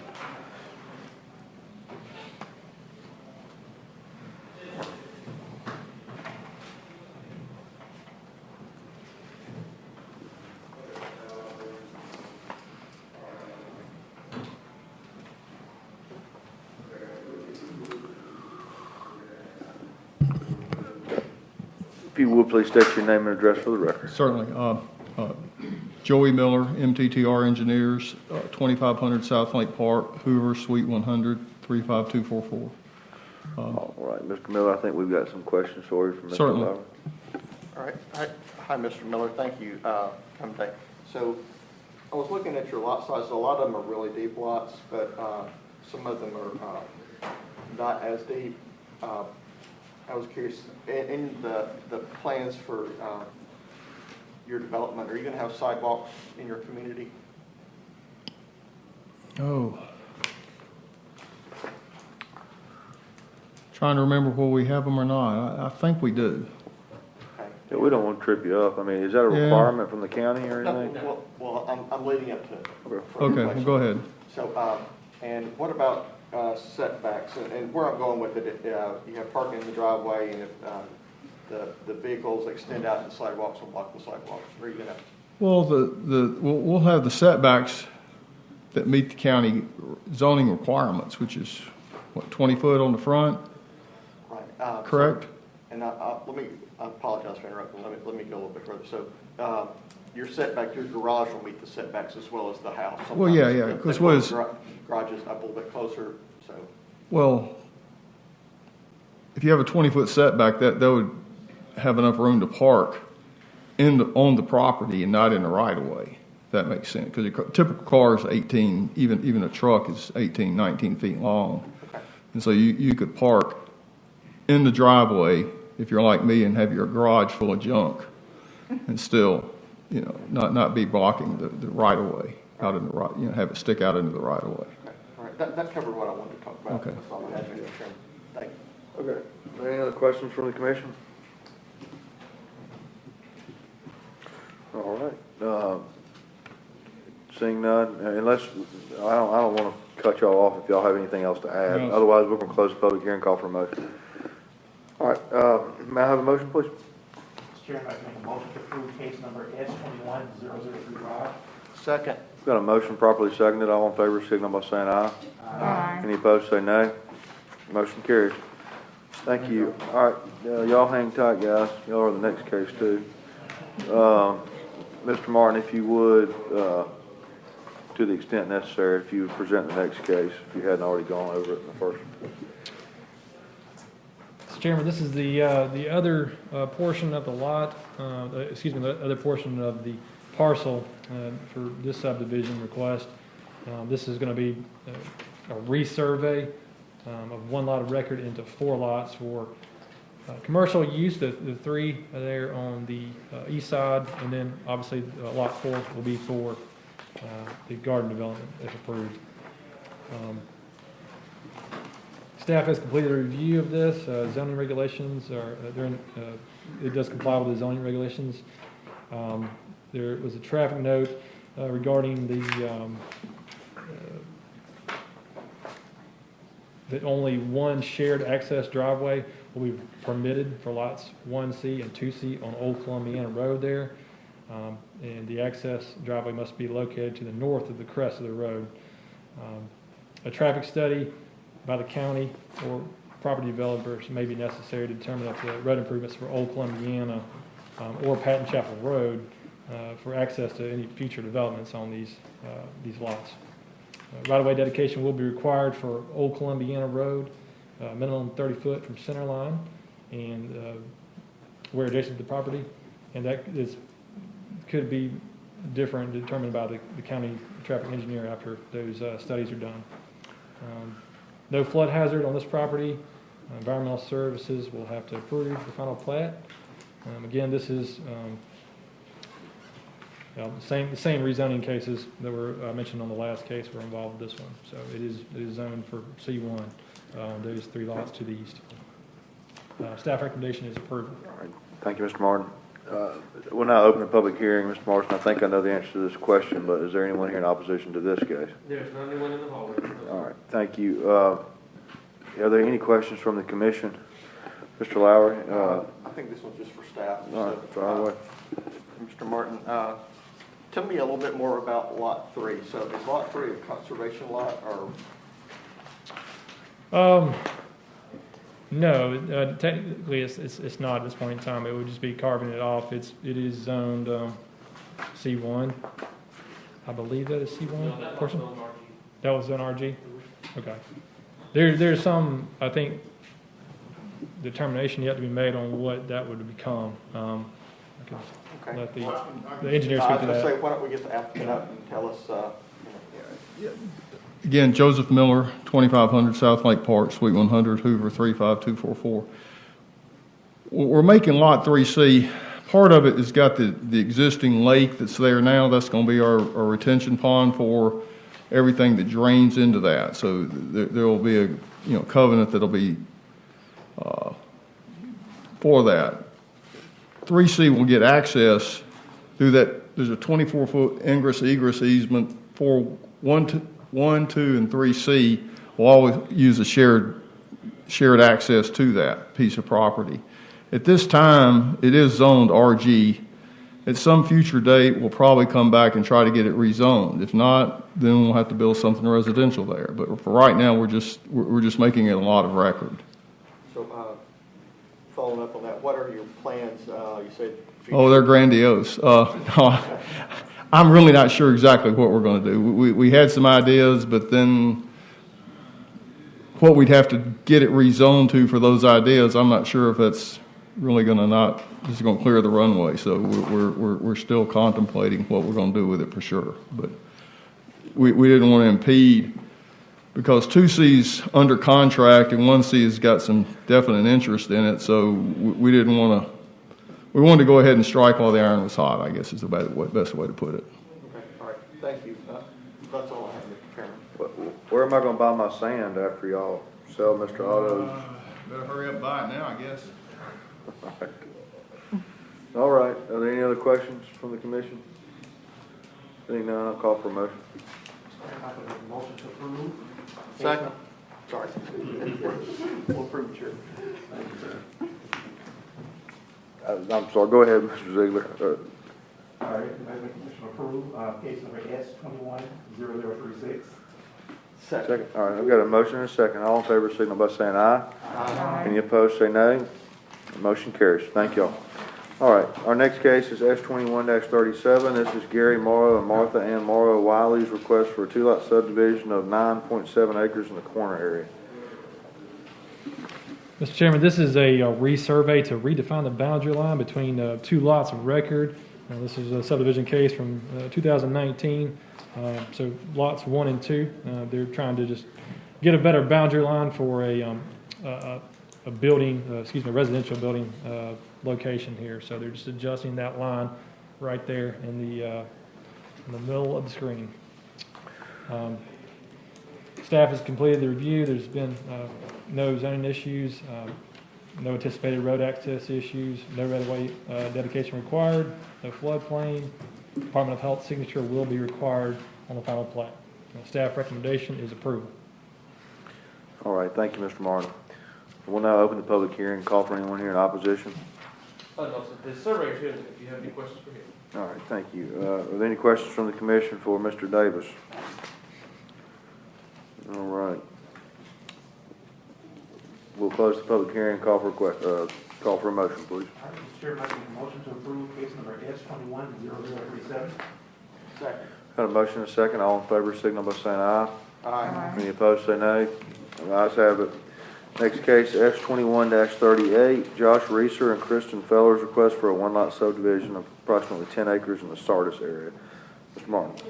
Yes, this is a subdivision to properly convey 1 acreage tract into a lot of record. Again, this is somewhat of a cleanup job from an existing deed that had been split off a larger tract of agricultural land. The proposed subdivision complies with the zoning regulations. There's no anticipated road access or traffic operation issues, no right-of-way dedication required, no floodplain, and the Department of Health will have to sign off as there's no sewer available to this site. Staff recommendation is approval with an exception to the subdivision regulations to allow Lot 1 to be recorded with no road frontage. Thank you. We'll now open the public hearing and call for anyone here in opposition. There's no one in the hallway at 38. All right, thank you. Are there any questions from the commission or staff or otherwise? Seeing none, we'll close the public hearing and call for a motion. Mr. Chairman, I make a motion to approve case number S 210038. Approval with the exception to the subdivision regulations to allow lot 1 to be recorded with no road frontage. Second. Got a motion and a second. All in favor, signal by saying aye. Aye. Any opposed, say nay. The motion carries. Next case, S21-39, Four Star LLC's request for an 89-lot subdivision of 21.3 acres in the McCullough area. Mr. Chairman, this is a subdivision that's coming back before the Planning and Zoning Commission. This was presented last month, case 210007. It was approved. There was an issue, though, in the stated amount of lots. The number was not correctly put on the report, thanks to yours truly. And so we're bringing this back before the commission for essentially as a cleanup job. It was approved. This is an 89 lot development. Previously it was stated, I believe, as 68. The plat itself has not changed at all in this. Again, this is simply for correcting the record and making sure that the 89 lots that were shown were approved correctly. Staff recommendation is approval. All right. Thank you. We'll now open the public hearing and ask if there's anyone here in opposition to this case. There's no opposition in the hallway, sir. Thank you. All right. Any questions from staff or for anyone? All right. Seeing none, we'll close the public hearing and call for a motion. Mr. Chairman, I make a motion to approve case number S 210039. Second. I've got a motion and a second. All in favor, signal by saying aye. Aye. Any opposed, say nay. Motion carries. Next case, S21-40, Joe and Pamela Duncan's request for a 5-lot subdivision of 16.4 acres in the McCullough area. Mr. Chairman, this is a subdivision that once again is coming back before the commission. It was case 2019-0111. It was approved on November 14th as a preliminary plat. However, the plat was not recorded within the 12-month time frame due to some difficulties in obtaining a letter from Alabama Power that would grant access through their easement. The staff recommendation is approval with an exception to subdivision regulations to allow lots 3 and 4 to be recorded with no road frontage, and a stipulation that prior to recording the final plat, a letter should be obtained from Alabama Power Company granting access through their easement. All right, thank you. We'll now open the public hearing and call for anyone in opposition to this case. So there's nobody can call. Okay. Yes, sir. If you would please come forward and state your name and address for the record and tell us your concerns or questions. My name is Wayne Buckler. It's spelled Buckler, 2549 Sadler Ridge Road, McCullough. Could you take a moment and explain to me what A1 Agriculture allows you to build on a property? Sure. If Mr. Morrison, are you here? Yeah. A1 allows for residential, single-family residential. It also allows for mobile homes. Mobile homes have to meet certain setbacks. But again, that's a right that the property, under the property's current zoning, can have it tomorrow, that we would legally have to permit. Okay. Yeah, and just to be clear, we're here on a subdivision case, so we're not dealing with rezoning. Correct. We're just dealing with carving up lots, and creating, separate lots as opposed to changing the use by rezoning. Okay, thank you. Yes, sir. My lot backs up to lot number 2 and number 1. It splits my lot about in half with a marker between the two of them. Our main concern, or my main concern, is stormwater runoff. There's a huge ditch that runs, if you go up to the top of where the property goes to the, it's not really a road, it's almost a one-lane driveway. The aerial pulled up.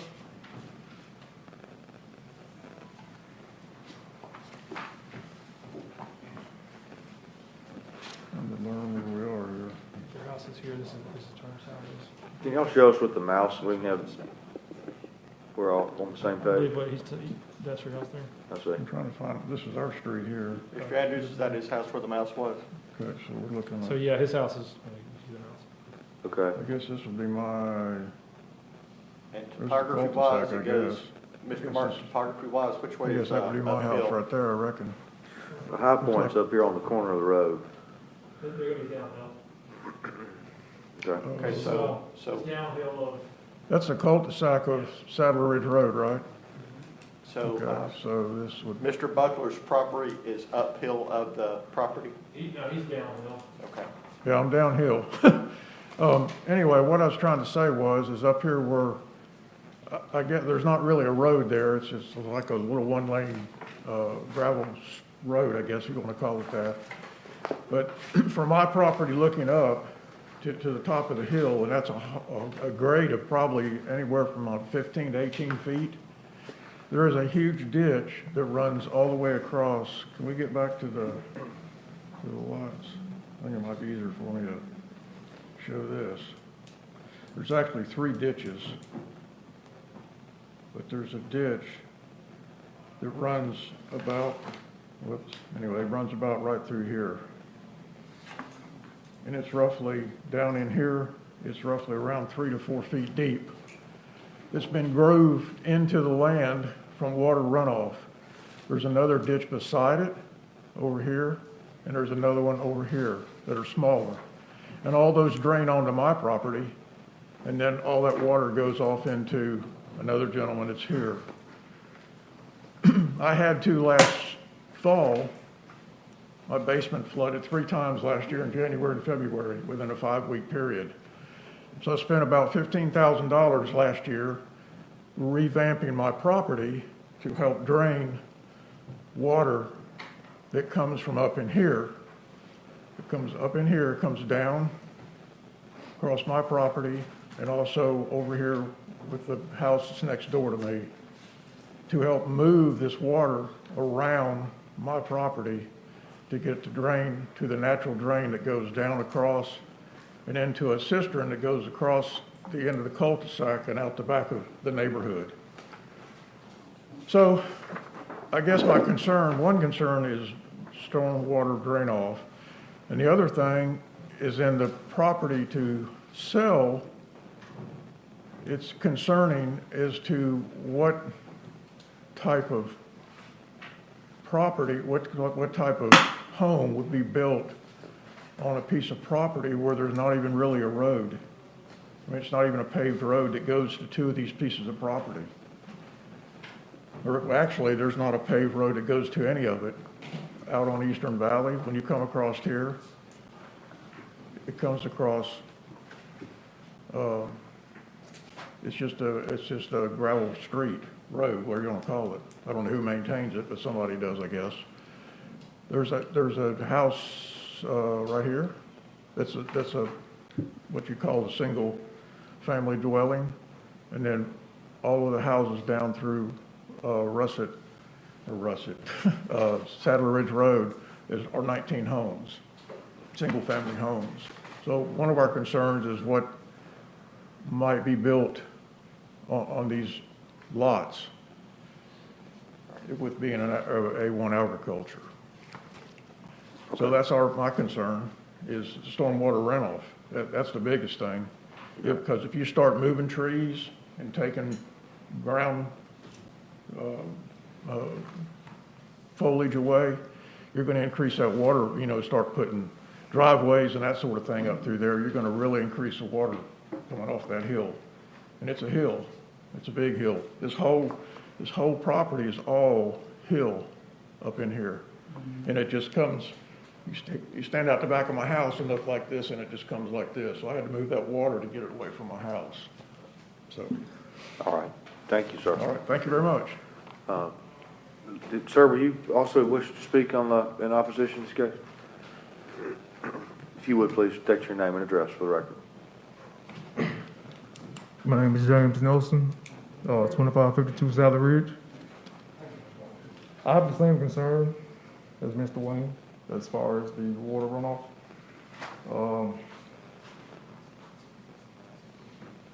Can we move back?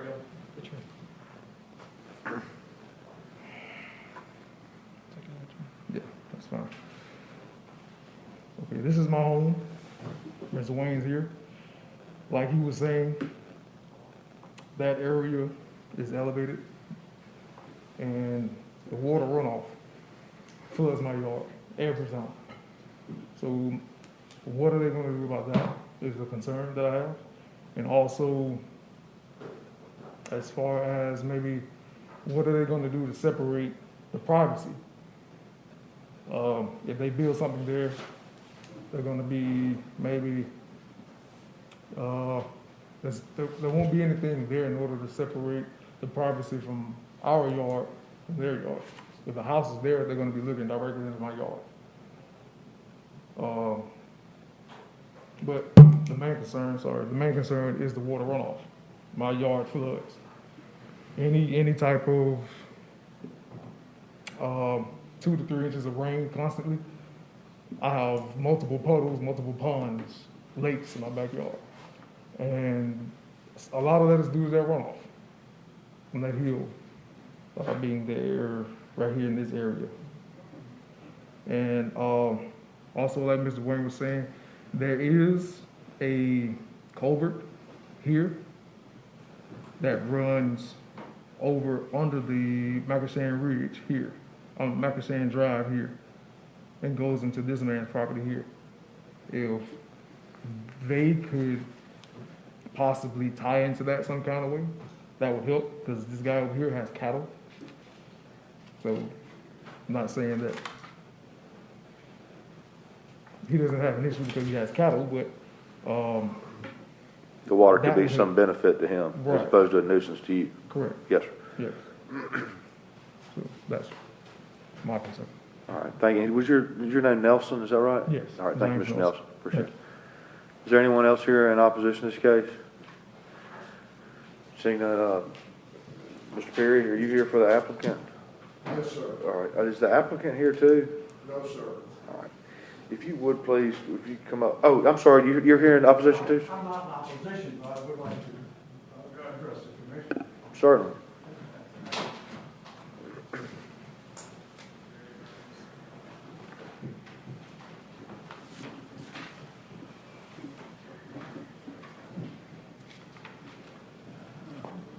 I apologize to the commission. I'm kind of a novice at this. My name is Carl Addison. Oh gosh, excuse me. Never fails. That's all right. It was fake if it happened just now. I apologize. It's after 2 hours I live at 5661 Eastern Valley Road. Okay, tell us your name one more time. I'm sorry. Carl Addison. Addison. Okay. Okay. If I may, you scroll this back down a little bit here, no, that way. Okay. I'm the odd man out. I happen to live right here. Okay, this piece is right smack in the middle. And I have two questions that I want to answer. When I bought that house and the property, obviously, I knew what it was zoned, but the lane that runs in front of the house was a deeded right-of-way, according to my title. Okay, I'm questioning about whether that's going to remain the same to the continuous property owners. The property owners in the Jane, it was a deeded right-of-way with the property. The second question is, it's not classified as a subdivision. It's Aspen Estates. I have a question of what kind of building restrictions, et cetera, thing. I mean, someone buys that lot and puts a trailer, I would be highly upset. Is there any kind of restrictions as to what kind of buildings are going to go on these estate lots at all? Is there a covenant or anything that's attached to it? Not that I'm aware of, but we'll ask that question. So they could buy the lot and do whatever they want to with it.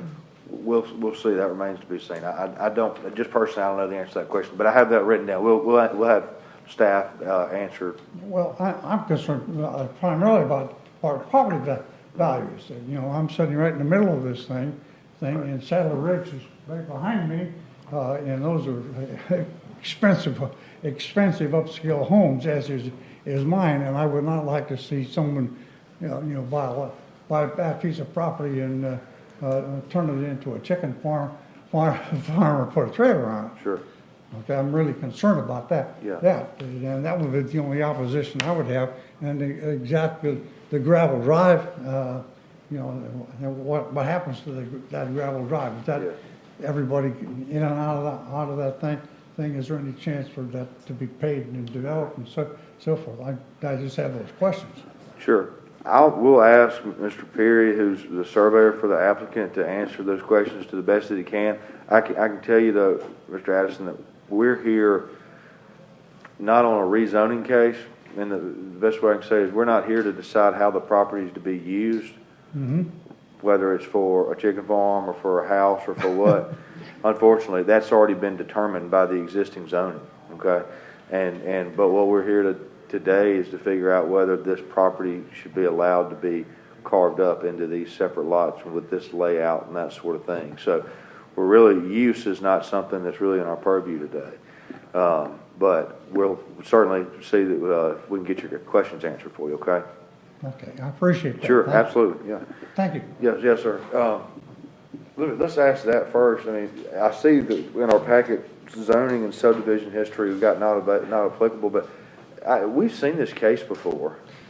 That's correct. This is the one that came before.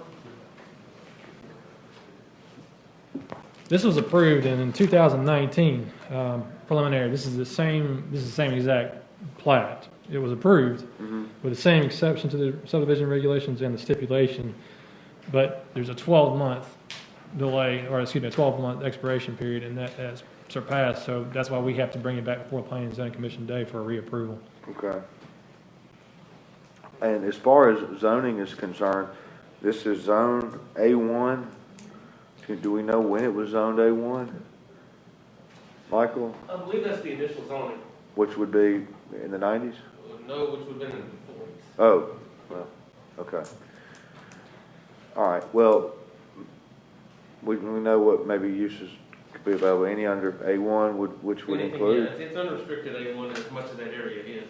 The only changes in that area from the original A1 is that convenience store, which is under construction at that corner of Macashan and Eastern Valley. Sadler Ridge and the other subdivisions had to be rezoned or were rezoned to the residential classification that they were developed. So everything's been rezoned from A1 in the area. Okay. All right. If we could, Mr. Perry, if you would do your best to answer a few questions that we've got for you. Do you know what the property owner's plans are for this? I mean, it looks like this is a right nice area. I would think that the market would yield a greater sales price for a nice single-family home commensurate with what's in the area as opposed to a mobile home. But I don't know. Do you have any information about that? My name is Jerry Peary. I reside at 7650 Sherry Lane, McCalla. I'm the project surveyor.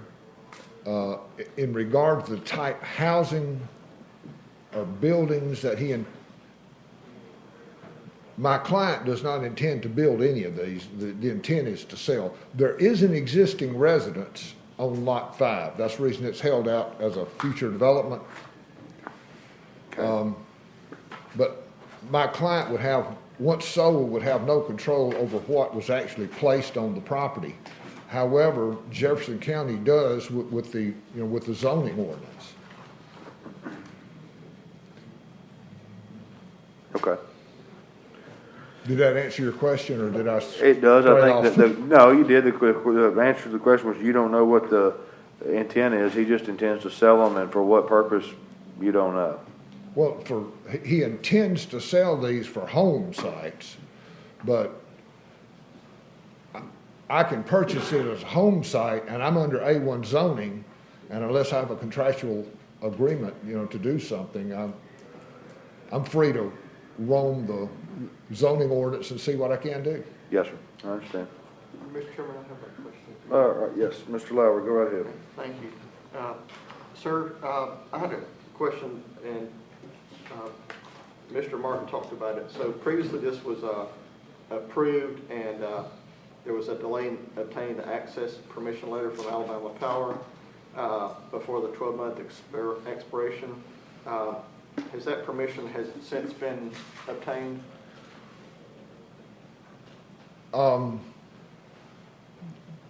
I do not have a letter stating we can cross that easement. What I have is a email stating that the existing right-of-way, that obviously is a private right-of-way. It's shown as a public right-of-way on the GIS, but I tend to disagree with that. I don't think the county ever accepted it. There's a 26-foot right-of-way, as you can see, where it says existing gravel drive.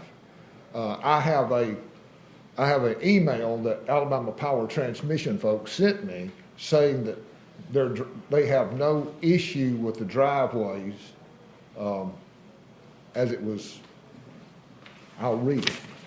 Here's where I was headed with it. So from the report that we have, it sounded like there was difficulty getting the approval. And I was just trying to establish whether that was a feasibility before we go through approving this. What happened, I think we got lost in the shuffle, and I didn't realize it until the 12 months had expired. Okay. But the existing driveway is shown on Alabama Power's existing drawings. The drive does not pose any issues at this time as it is. Any improvements in the future would need to be addressed and approved through the Alabama Power Company Transmission Right-of-Way Service. So when they go to build their driveway at whatever location, they will have to get an approval from the power company for that specific location. Okay. All right. Thank you. It's my understanding they will not issue that until you send them some kind of a plan of how you want to put your house and access the driveway. Understood. All right. Thank you. Yes, sir. that's all the question I have for the applicant. I did have one for staff, but I'll hold it. Yeah, no, just so we don't have to get Mr. Perry up and down numerous times. Are there any other questions for the surveyor? Yeah, if you would, just hang tight. For any questions from the commission for Mr. Perry right now? All right, thank you. Go ahead, Mr. Lauer. Okay, so I'm not really sure if this needs to go to Michael or Martin, Mr. Martin. So we talked a lot about stormwater runoff, and Mr. Evans, you could provide some insight. So natural drainage as it exists right now is what it is, but if they make modifications to the property and put water on somebody else's property, that's a civil issue, isn't it? Yeah, but tell me, I mean, we have stormwater runoff ordinances, and just, if you could, for our benefit, can you just give us a quick summary of what our current stormwater regulations are? Yeah, post-construction runoff cannot exceed pre-development runoff. That's for the entire lot? Yeah. Yeah. And so that alone, it's not going to make a bigger problem. It might even solve some problems. And when you tell me, is there engineering requirements and submissions? So that you've got to have a professional that actually runs the calculations. But I can't really tell what kind of improvements they're going to do on the lot by this. I don't know if it's going to be like one road going in. We'll review it. It's hard to tell. I believe it's just going to be a typical lot by lot evaluation. Right. With an erosion control permit that would have to be pulled prior to construction of a residence.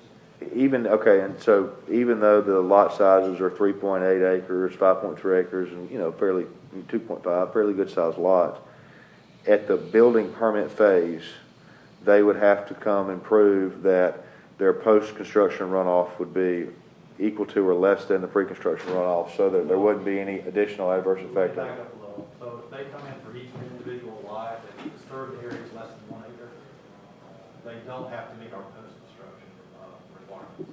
But like if this was a road going in it, and it was 5 lots, one road, it'd be well over 1 acre disturbed. So they would have to meet our post-construction runoff requirements. So, but they still have to get the permit for each lot they come in for. That's one more permit. The lot sizes are, the smallest is 3.5. We get disturbed, not total. Disturbed area is usually a lot less than. It's typically just for the building. Yeah, it's just around, really it's usually the about driveway. 1 acre for individual home sites. All right, well, let me just, if I want to go build a 2,000 square foot house on that 5.3 acre property, and I come in and ask for a building permit, do I have to submit engineering plans showing that my post-construction runoff will be? Only if it's, the disturbed area is over 1 acre. Only if the disturbed area is over 1 acre. You do have to show stormwater BMPs where you're going to place them, regardless of the size of disturbance. But if it's over 1 acre, you've got to show post-construction requirements. But that's 1 acre disturbed, right? Yeah. Okay. Thank you. Yeah. I'm satisfied. Okay. All right, are there any other questions from the commissioners? I guess I'm a little bit confused Yeah, go ahead, Dr. Dixon. about the 1 acre. So if I come in and say I just have an acre, then it's not disturbed. Like for instance, let's say lot 2, it says 5.3 acres, that's the total area. Right. But when you build a house, you don't usually disturb every bit of that 5.3 acres. Exactly. It's usually a lot smaller than 1 acre. Now, if you have a mansion, yeah, it's going to be more than that. Suppose you wanted to put five houses on 5 acres, 1 acre at a time. You can't do that. Okay. Right. Correct, yeah. You'd be limited to, A1 allows for single-family dwellings, it also allows for mobile homes, and it can allow for upwards of 3 mobile homes if it's for personal and family consumption. So 1 single family house. Okay. Right. They can't have any more than 1 single-family dwelling on any lot, period. Okay. Thank you, Mr. Chair. Okay, Dr. Dixon, sure. All right. Mr. Nelson had a question about buffering. Residential, I understand there's no buffering requirements, is that right? That's correct. However, somebody would probably be foolish to go down the side of that hill and cut all the timber off of it, but yeah, I mean, if it's commercial to residential, we do have buffering requirements built into our ordinance, but,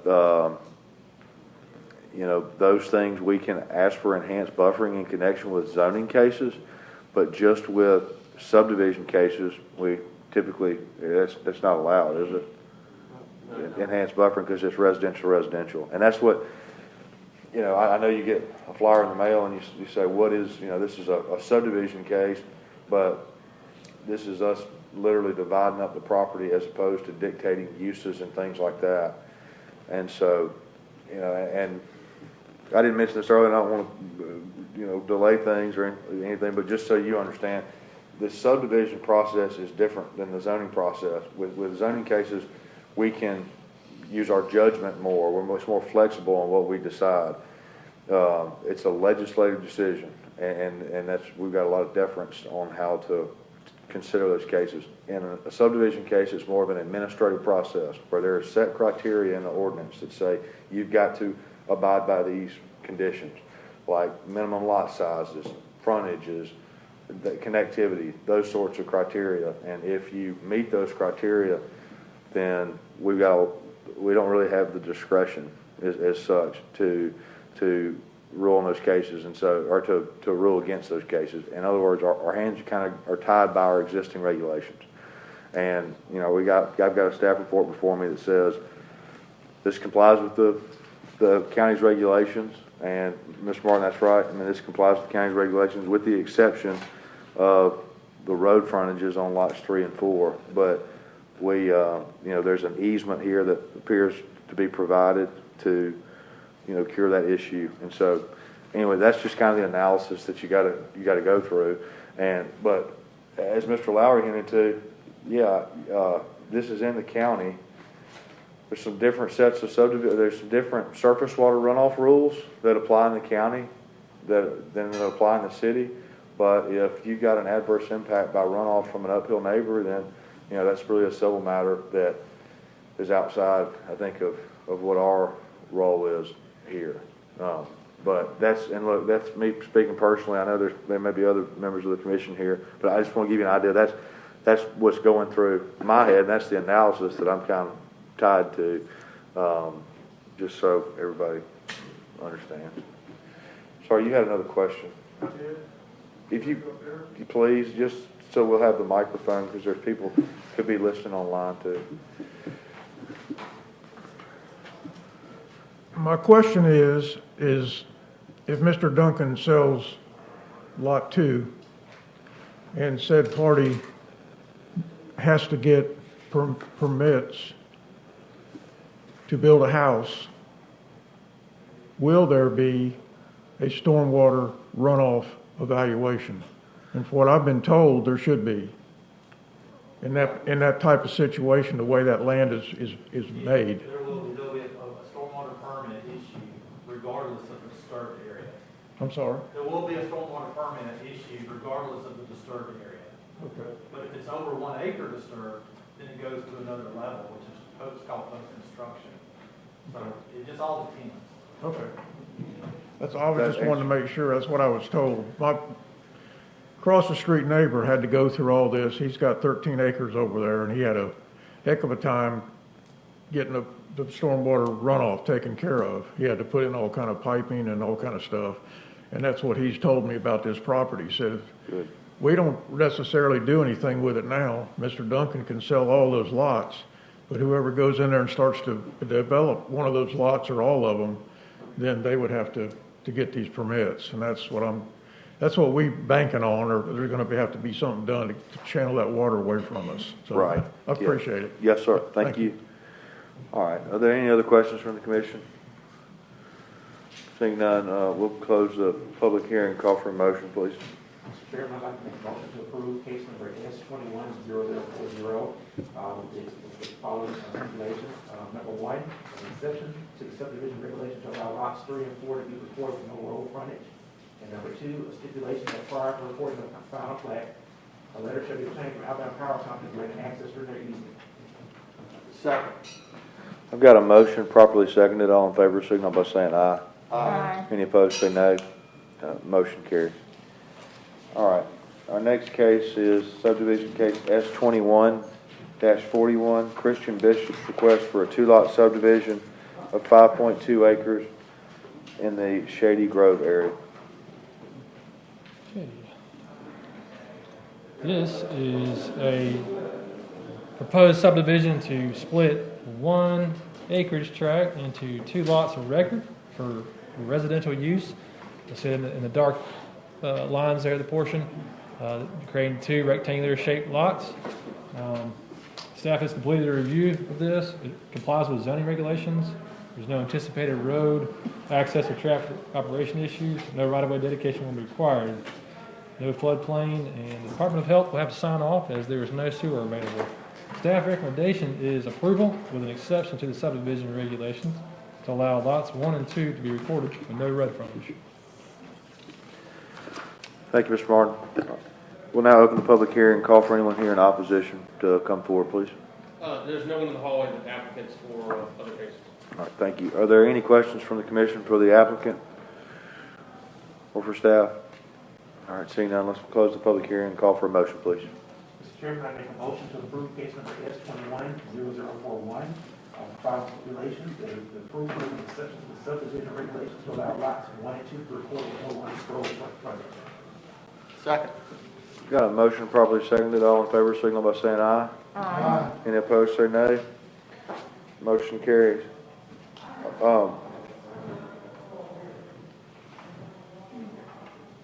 We've been going for like 2 hours and 10 minutes. I'm fine. We only have 1 zoning case left on the agenda, and we've got 3 architectural review things going. But is everybody comfortable? Do we need to? Ken needed to run out for a second, so we can keep going. Just speak up if anybody else needs a break, I guess. I do, I'd like to. Ma'am? I would. Okay, Dr. Dixon. Let's just take like a 3-minute break if we can, just for everybody to run out. Stretch it. All right, we'll rush it. There wasn't anybody there when I came in. There now? Yeah. That's what she said.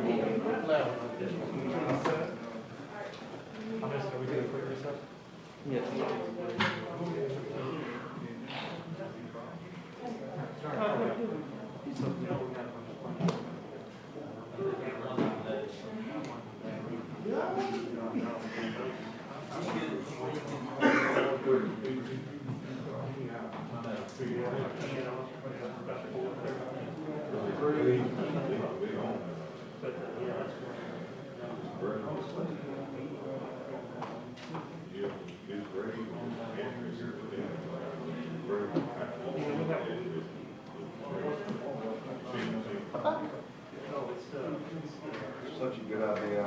That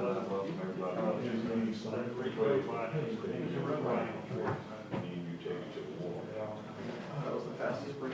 Yeah, those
It just means it violates the regulations. Subdivision regulations. They'll allow you to dedicate easements to their own plat. You do that. You know there's access to your landlocked property. And that's the whole, for the reason for the public frontage is so we don't land. But,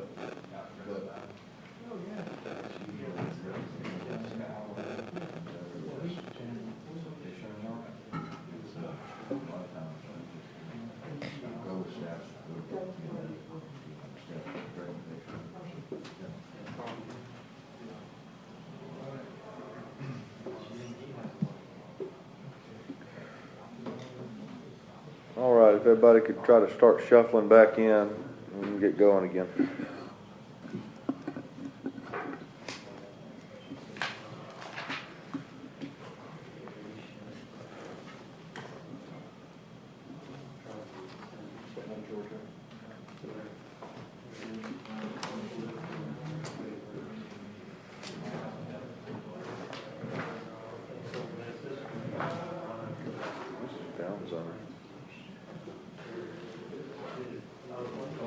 No.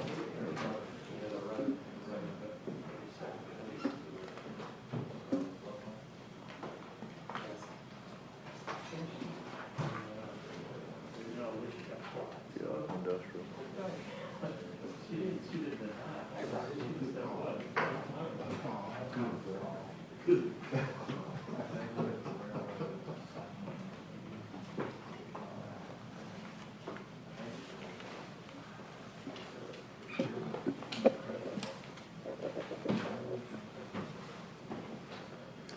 All right, I think everybody's back. Let's go ahead and get started. We will now move to the rezoning cases on our agenda today. I mentioned it earlier, but here staff again will make a presentation, and then we'll call for the applicant to come forward and add anything they wish to staff's presentation. And then once they're done, we'll call for opposition. Both the applicant and the opposition have a total of 15 minutes. Please be conscientious of that time. And that, please know that if there's opposition that's been previously mentioned, there's no need to mention it again. I'll be making a list of things that are opposed, and we'll ask those of the applicant. So there's no need to repeat those if they've already been stated. Again, Jefferson, this body recommends the rezoning cases to the county commission. We don't make the final decision. The county commission makes the final decision on these cases. All right, our first case is Z21-11, Blue Creek Land Incorporated, request a change of zoning to R6 or A1 for a future residential use to include manufactured homes. This is a 8.46 area parcel in the Sayre area. Mr. Morrison, if you would please present the case. Yes, sir. Again, this is for an 8.46 acre tract of land that has legacy industrial zoning out in the Sayre area. In the early days of Jefferson County zoning, in these mining camps in and around these, what we call the mining camp areas, the residential portion of the development sort of was in the middle of or in the midst of a lot of industrial uses. In this area is particularly mining. And this one tract, again, has just been left undeveloped all these years. And recently, I believe the property owner has come across a developer, or not a developer, but an owner who's interested in residential construction on the property, and thus the genesis of this rezoning request. As you can see, it's sort of a donut hole in the middle of this area of Sayre where you have residential on either side. Most of the residential area in Sayre is zoned R6, which allows for smaller lots. It goes down to about 6,000 square feet per lot. And with this being a rural area, with this not being serviced by sanitary sewer, The area land use plan calls for a maximum lot size of 30,000 square feet. And so, again, they've requested either R6 or A1 for residential development. It would be more in keeping with the area land use plan to rezone it to A1, with the caveat that any sort of livestock that could be kept on the property would be limited to 1 horse or cow per acre. And again, that's just to cut down on any sort of adverse impacts that could be there against the adjacent residential community. With that being said, the applicant is here if you have any questions for him. And again, that's staff recommendation is A1 with a condition limiting the livestock to 1 horse or cow per acre. Okay. Thank you, Mr. Morrison. I would like the applicant, give him the opportunity, him or her, Mr. Weaver, the opportunity to come forward if you like and add anything about your project. Yeah, so my name is Dale Weaver. Need my address, I guess? Yes, sir, please. It's 6671 Harper's Dairy Loop, Bessemer, Alabama, 35022. We've had this piece of property for sale for a little while, and we were in the process of selling it, got somebody interested in it, and then I called and found out it was on this I-3. The little white structure kind of below it, that's a church, and then you have a church up at the top corner. Other than that, everything along the Jacob Street, Levine Avenue, all that's manufactured homes in there. And so we're just trying to sell it to the top on Levine Avenue, kind of where the road frontage is on this property. That is the buildable site on the property. The rest of it slopes pretty significant. So, I mean, agricultural, animals is the best use for the rest of it. But, all he plans on building, doing one residence on it, and that's it. And, it's going to be up there, kind of right there near where the road frontage is. And, just trying to get it zoned so that we can sell it, so that he can put a house on it instead of, doing this, being industrial. Okay. Thank you. Yes, Dr. Dickerson. Mr. Weaver, is there any livestock on the land right now as you speak? No, the land is completely wooded. There's some livestock across the street, all fenced in, which all borders the river there, but there's nothing on this property. It's all completely wooded. Thank you. Thank you. Yes, sir. Yes, ma'am. Yes, sir. Go ahead, Ms. Flower. Hi, Mr. Weaver. Just a couple of questions. So the staff had made a recommendation, I think you probably heard that, to rezone to A1 with a condition that livestock be limited to 1 horse or cow per acre. Right. Any issues with that proposal? None that I know of. Like I said, we're just selling it to someone. I've not talked to him significantly about it. I just know that he wants to put a residence on there. And I mean, I would assume, buying that much property, he's probably got some plans to do something on it, but I don't see where that being a problem at all. All right. Well, with almost 8.5 acres, you could get 8.5 cows or horses. Yeah, exactly. All right. All right. Thank you, Mr. Chairman. That's all I have. All right. Any other questions? All right. Any other? There's some active mines in the area. If you look, I don't know if my aerial doesn't go out far enough. Where the river is, you see where the floodplain is? On the opposite side, there have been some active mines within recent years. And then there's been some more as you get closer to Warrior Jasper Road. Some of those are actually starting to kind of close up, if that makes sense. They're getting into the end of the mining cycle with a lot of that in the area. So, but yes, there is some still out in this area. Everything on the map, though, is individually owned, privately owned, because I had one piece for sale, and it was on the north end of that map. All right. Quick question for staff. All right. So, Michael, you touched on this, but we've got an option here. There's an R6 or an A1, and minimum lot sizes in R6 go down to 6,000 square feet. It's either 4 or 6,000 square feet. A1 is what? 1 acre. 1 acre, or 30,000 feet? 1 acre. 1 acre, 42,560 feet. Okay. So that's the. All right, and R6 doesn't allow any kind of livestock. Correct. All right. And the surrounding zoning. It's single family R6. Is R6. Which R6 allows for either mobile homes or stick-built houses. And in Savory, there's a mix of both. Well, let me ask you this: from you're the planner. Tell me what do you think the comprehensive plan or a future land use plan would desire this to be, A1 or R6? I would say A1, and Okay. and again, that's just based on what the minimum lot size requirement is within the land use plan. Okay. Which is the 30,000 square foot. It calls for nothing being less than that in these areas designated for rural. All right. And then, like I said, further down the street, we've had some recent rezonings where they've gone from I-3 into A1. A lot of that's just based on the size of the properties. All right. Thank you. Are there any other questions from the commission? Seeing none, we'll close the public hearing. Sir, did you have a question? Yes, sir. Yes, sir. Come on up. I'm sorry. My name is Pastor Frederick Moulton, 1573 Rooster Circle, Birmingham, Alabama, 35235. Tell me your name again. I'm sorry. Frederick Moulton. Okay, Mr. Moulton. Yes, sir. Basically, I'm the pastor of the church. And Okay. be honest with you, we don't want all them cows and all this stuff while we got children running around there. We can't be smelling when we cook food and stuff, have alum and all that.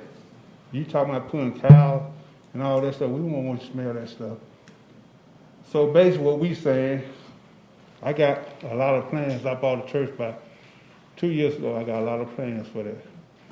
But when you got livestock around that place, I can't really grow. I can't be smelling all that stuff. So basically, if y'all gonna rezone it, yeah, who wants the houses down there? True, might be more members I can get. But you talking again somewhere, I know some people bought some stuff down the street, I think 4410 or 4425. He told me they got fences around there. He told me he gonna put cows and stuff out there. But I don't know they rezoned it or what for that. I don't know. But basically, my concern about, I don't mind them building a house because it's right next door to the church. Right next door for that land. But we not talking about, I don't mind them putting a house there. We want a nice house there. We want to make the property look nice. But when you talking about putting cows and all this stuff out there, they're gonna really make it bad. Thank you. All right, thank you. Yeah, so to be sure I understand, R6 doesn't allow livestock. Correct. Surrounding zoning is R6. A1, I think we were favoring A1 because it's a lesser density. Correct. That was your... Correct.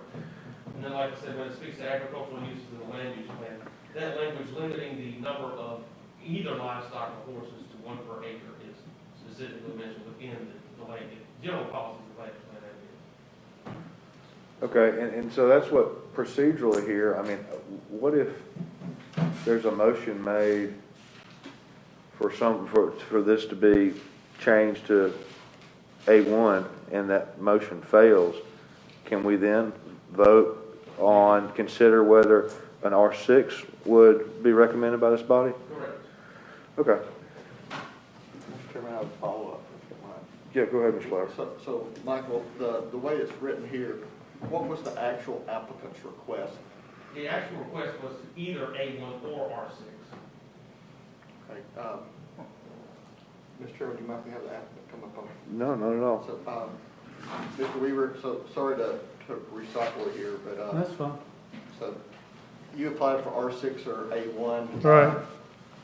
So you give some background. I mean, you said that you're a seller, you're not really sure what they have in mind. Right, and I mean, the reason I worded it the way I worded it was because, you know, like you're saying, I mean, R6 is all around it, but I mean, to me, R6 was a smaller lot, but, you know, A1 is, you know, for the larger lots, and so, you know, A1 is preferred.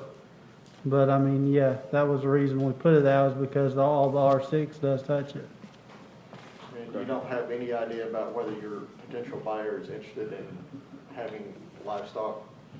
I don't, but I mean, if you're limiting it to a minimum of, like you say, 1 per acre, I mean, you know, 7 or 8 max on 8 acres is not going to be that much. Yeah. It's going to be very limited. It's just kind of recreational. Limited impact. So what if we vote on this for R6, okay? And it's a recommendation, and before we get to the county commission, before Mr. Weaver's presentation or his case makes it to the county commission level, he talks with the owner, and the owner says, no, I do want to put livestock there. Can the county commission then consider an A1 zoning? Would they have to come back to this board? They wouldn't have to come back to this board because we're advertising both zoning districts. Okay. All right, we make a recommendation. Mr. Weaver, it sounds like that's something that you may want to nail down with your purchaser, whether livestock's a material use for their plans. But, all right. I think everybody's on the same page about what our options are. So, we'll give everybody one last chance. I mean, anybody else here? I do have one last chance. Michael, would you just give me a quick summary rundown of what R6 limitations are? Single-family dwellings are mobile homes. Again, they've got a much smaller minimum lot size. Of course, they would be restricted by the requirements of Board of Health. They would at least have to have a minimum of 15,000 square feet each. But yeah, it would allow for a future subdivision of the lot and the lots to the east of the property line are currently zoned R6. They are zoned R6, yes. Okay, all right. But again, those, they have much smaller lot sizes than that. Yes. Okay, thank you. Much smaller non-conforming lot sizes. Okay, thank you, Michael. Mr. Chairman, that's all I have. I'm ready to make a motion. All right, we'll close the public hearing and call for a motion, please.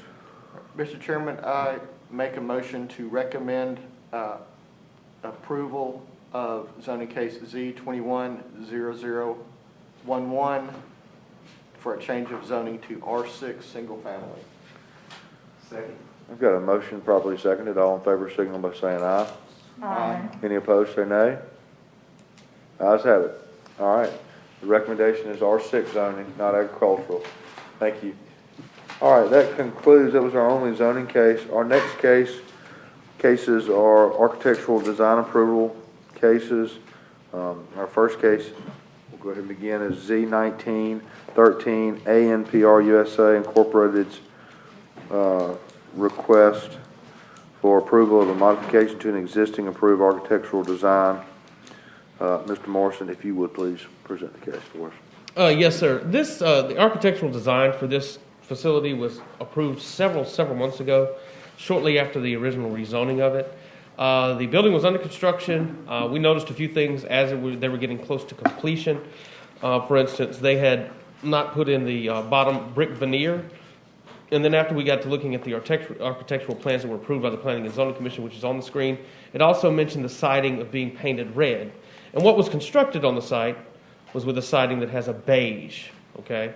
And this shows you the picture of the recent construction that was just taken a few weeks ago by staff. There's not really a problem with the color. It's just a technical thing as what you guys approved versus what's on the ground. As far as considering the beige color, in the area there's a Dollar General that's just up the street that was also had the similar sort of architectural controls on it, and it too has a beige look to it. This is also in the area close to the Jeff Met Industrial Park, where they have very restrictive architectural controls. And notice that a lot of those buildings out there also either have a beige or like a light gray sort of feel to it. So I don't think that the beige that's on the ground, that's on the building, really has a bad effect. It's just a matter of procedurally, it required you guys' approval for that, particularly since it's in contrary to what was on the writing that you guys did approve. So with that being said, staff recommended approval, as is. All right. We'll open the public hearing and ask if there's anyone here to speak for or against this case. This wasn't advertised for a public hearing. Oh, it wasn't? This is just all administrative. The applicant or property owner was made aware. I don't know what's... Okay. All right, any questions or discussion from the commission? Chairman, I have a question. Yes, sir, Mr. Brooks. Why did we end up with this color? We stipulated another color. Why did we end up with this color? Well, we brought this to the attention of the property owner, and that's when it was made. That's when he was talking about the other area stuff that's going on in there, and so he would just prefer to keep the beige, and that's why it's back before you instead of me telling him to get out there and paint it red. And if you were to deny it, I'd just have to tell the man to get out there and paint it red. I have a question for Michael. So Mr. Lowry. I Go don't right ahead. remember when we did this. I guess it was last year or year before. Anyway, I was just looking at the picture. I find it interesting. We approved the architectural plan of the building, but we didn't approve the architectural of the canopy. That is correct. Would that not have been inclusive? I don't think that the way that it was written it was. Okay. Lesson learned. Exactly. Agreed. Okay. Okay. I don't have anything else. I think the color's fine. It would probably look weird red too. Yeah. Uh-huh. Well, not that. The canopy sticks out like a sore thumb. But yes, again, that's one of those things that's a mental note. And, just for academic sake, while we're talking about it, we did the architectural design for the Dollar General, and we didn't catch that maybe it would be good to have a monument sign there. Yeah. Again, we caught the sign for the gas station, though. But, yeah, we didn't think about the canopy. Now we know. Mr. Chairman, I'm up for a motion if you are. All right. We'll, if there's no further questions, we'll call for a motion. Mr. Chairman, I make a motion to approve the architectural design approval request for case number Z190013. Second. We got a motion and a second. All in favor, signal by saying aye. Aye. Any opposed, say nay. Motion carries. All right, next case, C21-7, Michael and Judith Arnold's request for approval of architectural design in accordance with existing condition on the zoning. This is off of Cobber River Road. Yes, this is the case that was heard, I believe it was just last month. Yes, last month, out on Cobber River Road. This is next to Lemac Health. And you guys wanted to do the architectural review just to be sure that everything was copacetic for things in the area. This is the plan that was submitted. I think it was actually submitted the next day via email that shows kind of the design and layout of the proposed building itself. And just for a frame of reference, I included in here some pictures of some of the developments along Cobber River Road. This is right next door. This is the Lemac Health Facility facing Cobber River Road. Next door on the opposite side is a single-family dwelling that has been converted into an office. It's like a financial advisors. And looking further down Cobber River Road, you can see there's a mix of what started off as being something that was more of a residential feel, which all that was done, it began prior to the hospitals moving, the hospitals opening down the highway, or down Cobber River Road, rather. And as you can see, they've got sort of a mix themselves between that residential feel and then across the street here, which this is actually going to look very similar. This commercial building over here that has the dry cleaners, and I believe at one point there was a tattoo parlor there that raised some eyebrows. It's now Heavenly Donuts. Yes. Which I highly recommend. And so, like I said, that architecture is going to be very similar to that particular building that's further up the stretch in front of those apartments. And then, of course, looking the other way, you get a little bit more corporate feel as you approach the rear entrance to the hospital. So. All right. Are there any questions from the commission? Michael, lesson learned from the previous case, signage. I see some signage on the building. Right. Well, correct. And then the sign ordinance is actually changed, and all that would be permitted is a monument sign. Very good. I don't have anything else. Thank you, Mr. Chairman. Any other questions? Mr. Thompson, do you wish to say anything? You've been a busy man. Patient man. Yeah, patient too. Hope you're getting paid by the hour. All right, we'll close it. We'll go ahead and call for a motion, please. Mr. Chairman, I make a motion to approve our architectural design approval request for case number Z210007. Second. Got a motion and a second. All in favor, signal by saying aye. Aye. Any opposed, say nay. Motion carries. Thank you. Next case is Z19-18. Z19-18. Did I read that right? You did. All right. Property owner Andrea Montgomery requests approval of the site plan, architectural design in accordance with the existing covenant on zoning. Mr. Morrison, if you would please present the case. Yes, so this was approved last year by the County Commission after a positive recommendation from the Planning and Zoning Commission. This is located in one of those transitional areas along Eastern Valley Road where you've got some small businesses, you have churches, you've got the fire station, you have a couple of contractors' offices. And this property is located on the corner of Corey Street and Eastern Valley Road. And as mentioned in the zoning case, part of what the approval was, they'll have to do some road improvements to Corey Street prior to us being able to issue a building permit. Part of the approval was that any building on the property have residential character with pitched roofs, and that you wanted to see the site plan as well as the architectural elements of the structure. This was the site plan that was turned in as well. There's been some issues with, and there was a contingency for a health department approval, which this has been sent over for health department approval, but I think they've got it worked out where the septic tank and septic field lines can go. The structure itself, they're going to orient towards Corey Street and have the parking to the I guess that would be the southeast of the building because of the shape of the lot is kind of skewed. But it will be against a residential property with the one existing last residential property on Corey Street. Of course, there'll be a 15-foot buffer that will be required along both that property line as well as the other one where it's adjacent to residential zoning. The proposed structure is, again, with the pitched roofs and has sort of that older antebellum sort of feel to it. Okay. Columns, porch on the top, so. All right. Are there any questions from the commission? The front, Yes, Dr. Dixon. what about you make a statement here, a comment that the frontage along the major thoroughfare is substandard?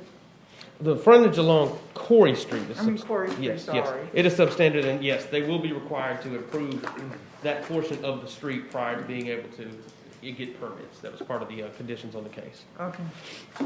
And again, it's oriented towards Corey Street because access is going to have to come off Corey Street.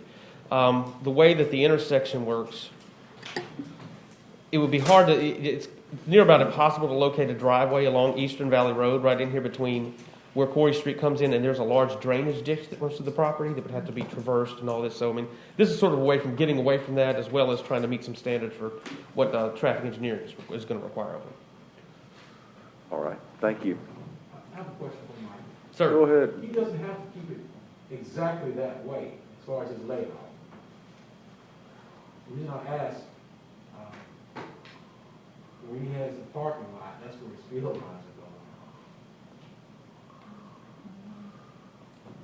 This was an updated one that he had sent me to get around where the field lines were. I went out there before yesterday. Okay. Toward that corner, the north corner. Where you see the words walk, that's about where his lines are. Huh, okay. Would y'all like to carry this over for him to resubmit this? All right. We need a motion to do that. Yeah, let's, if I could, please, we'll entertain a motion to carry over. Motion to carry over case number Z 190018. Second. We got a motion and a second. All in favor, signal by saying aye. Aye. Any opposed, say nay. The ayes have it. That's it. We're adjourned. Thank y'all. Thank you.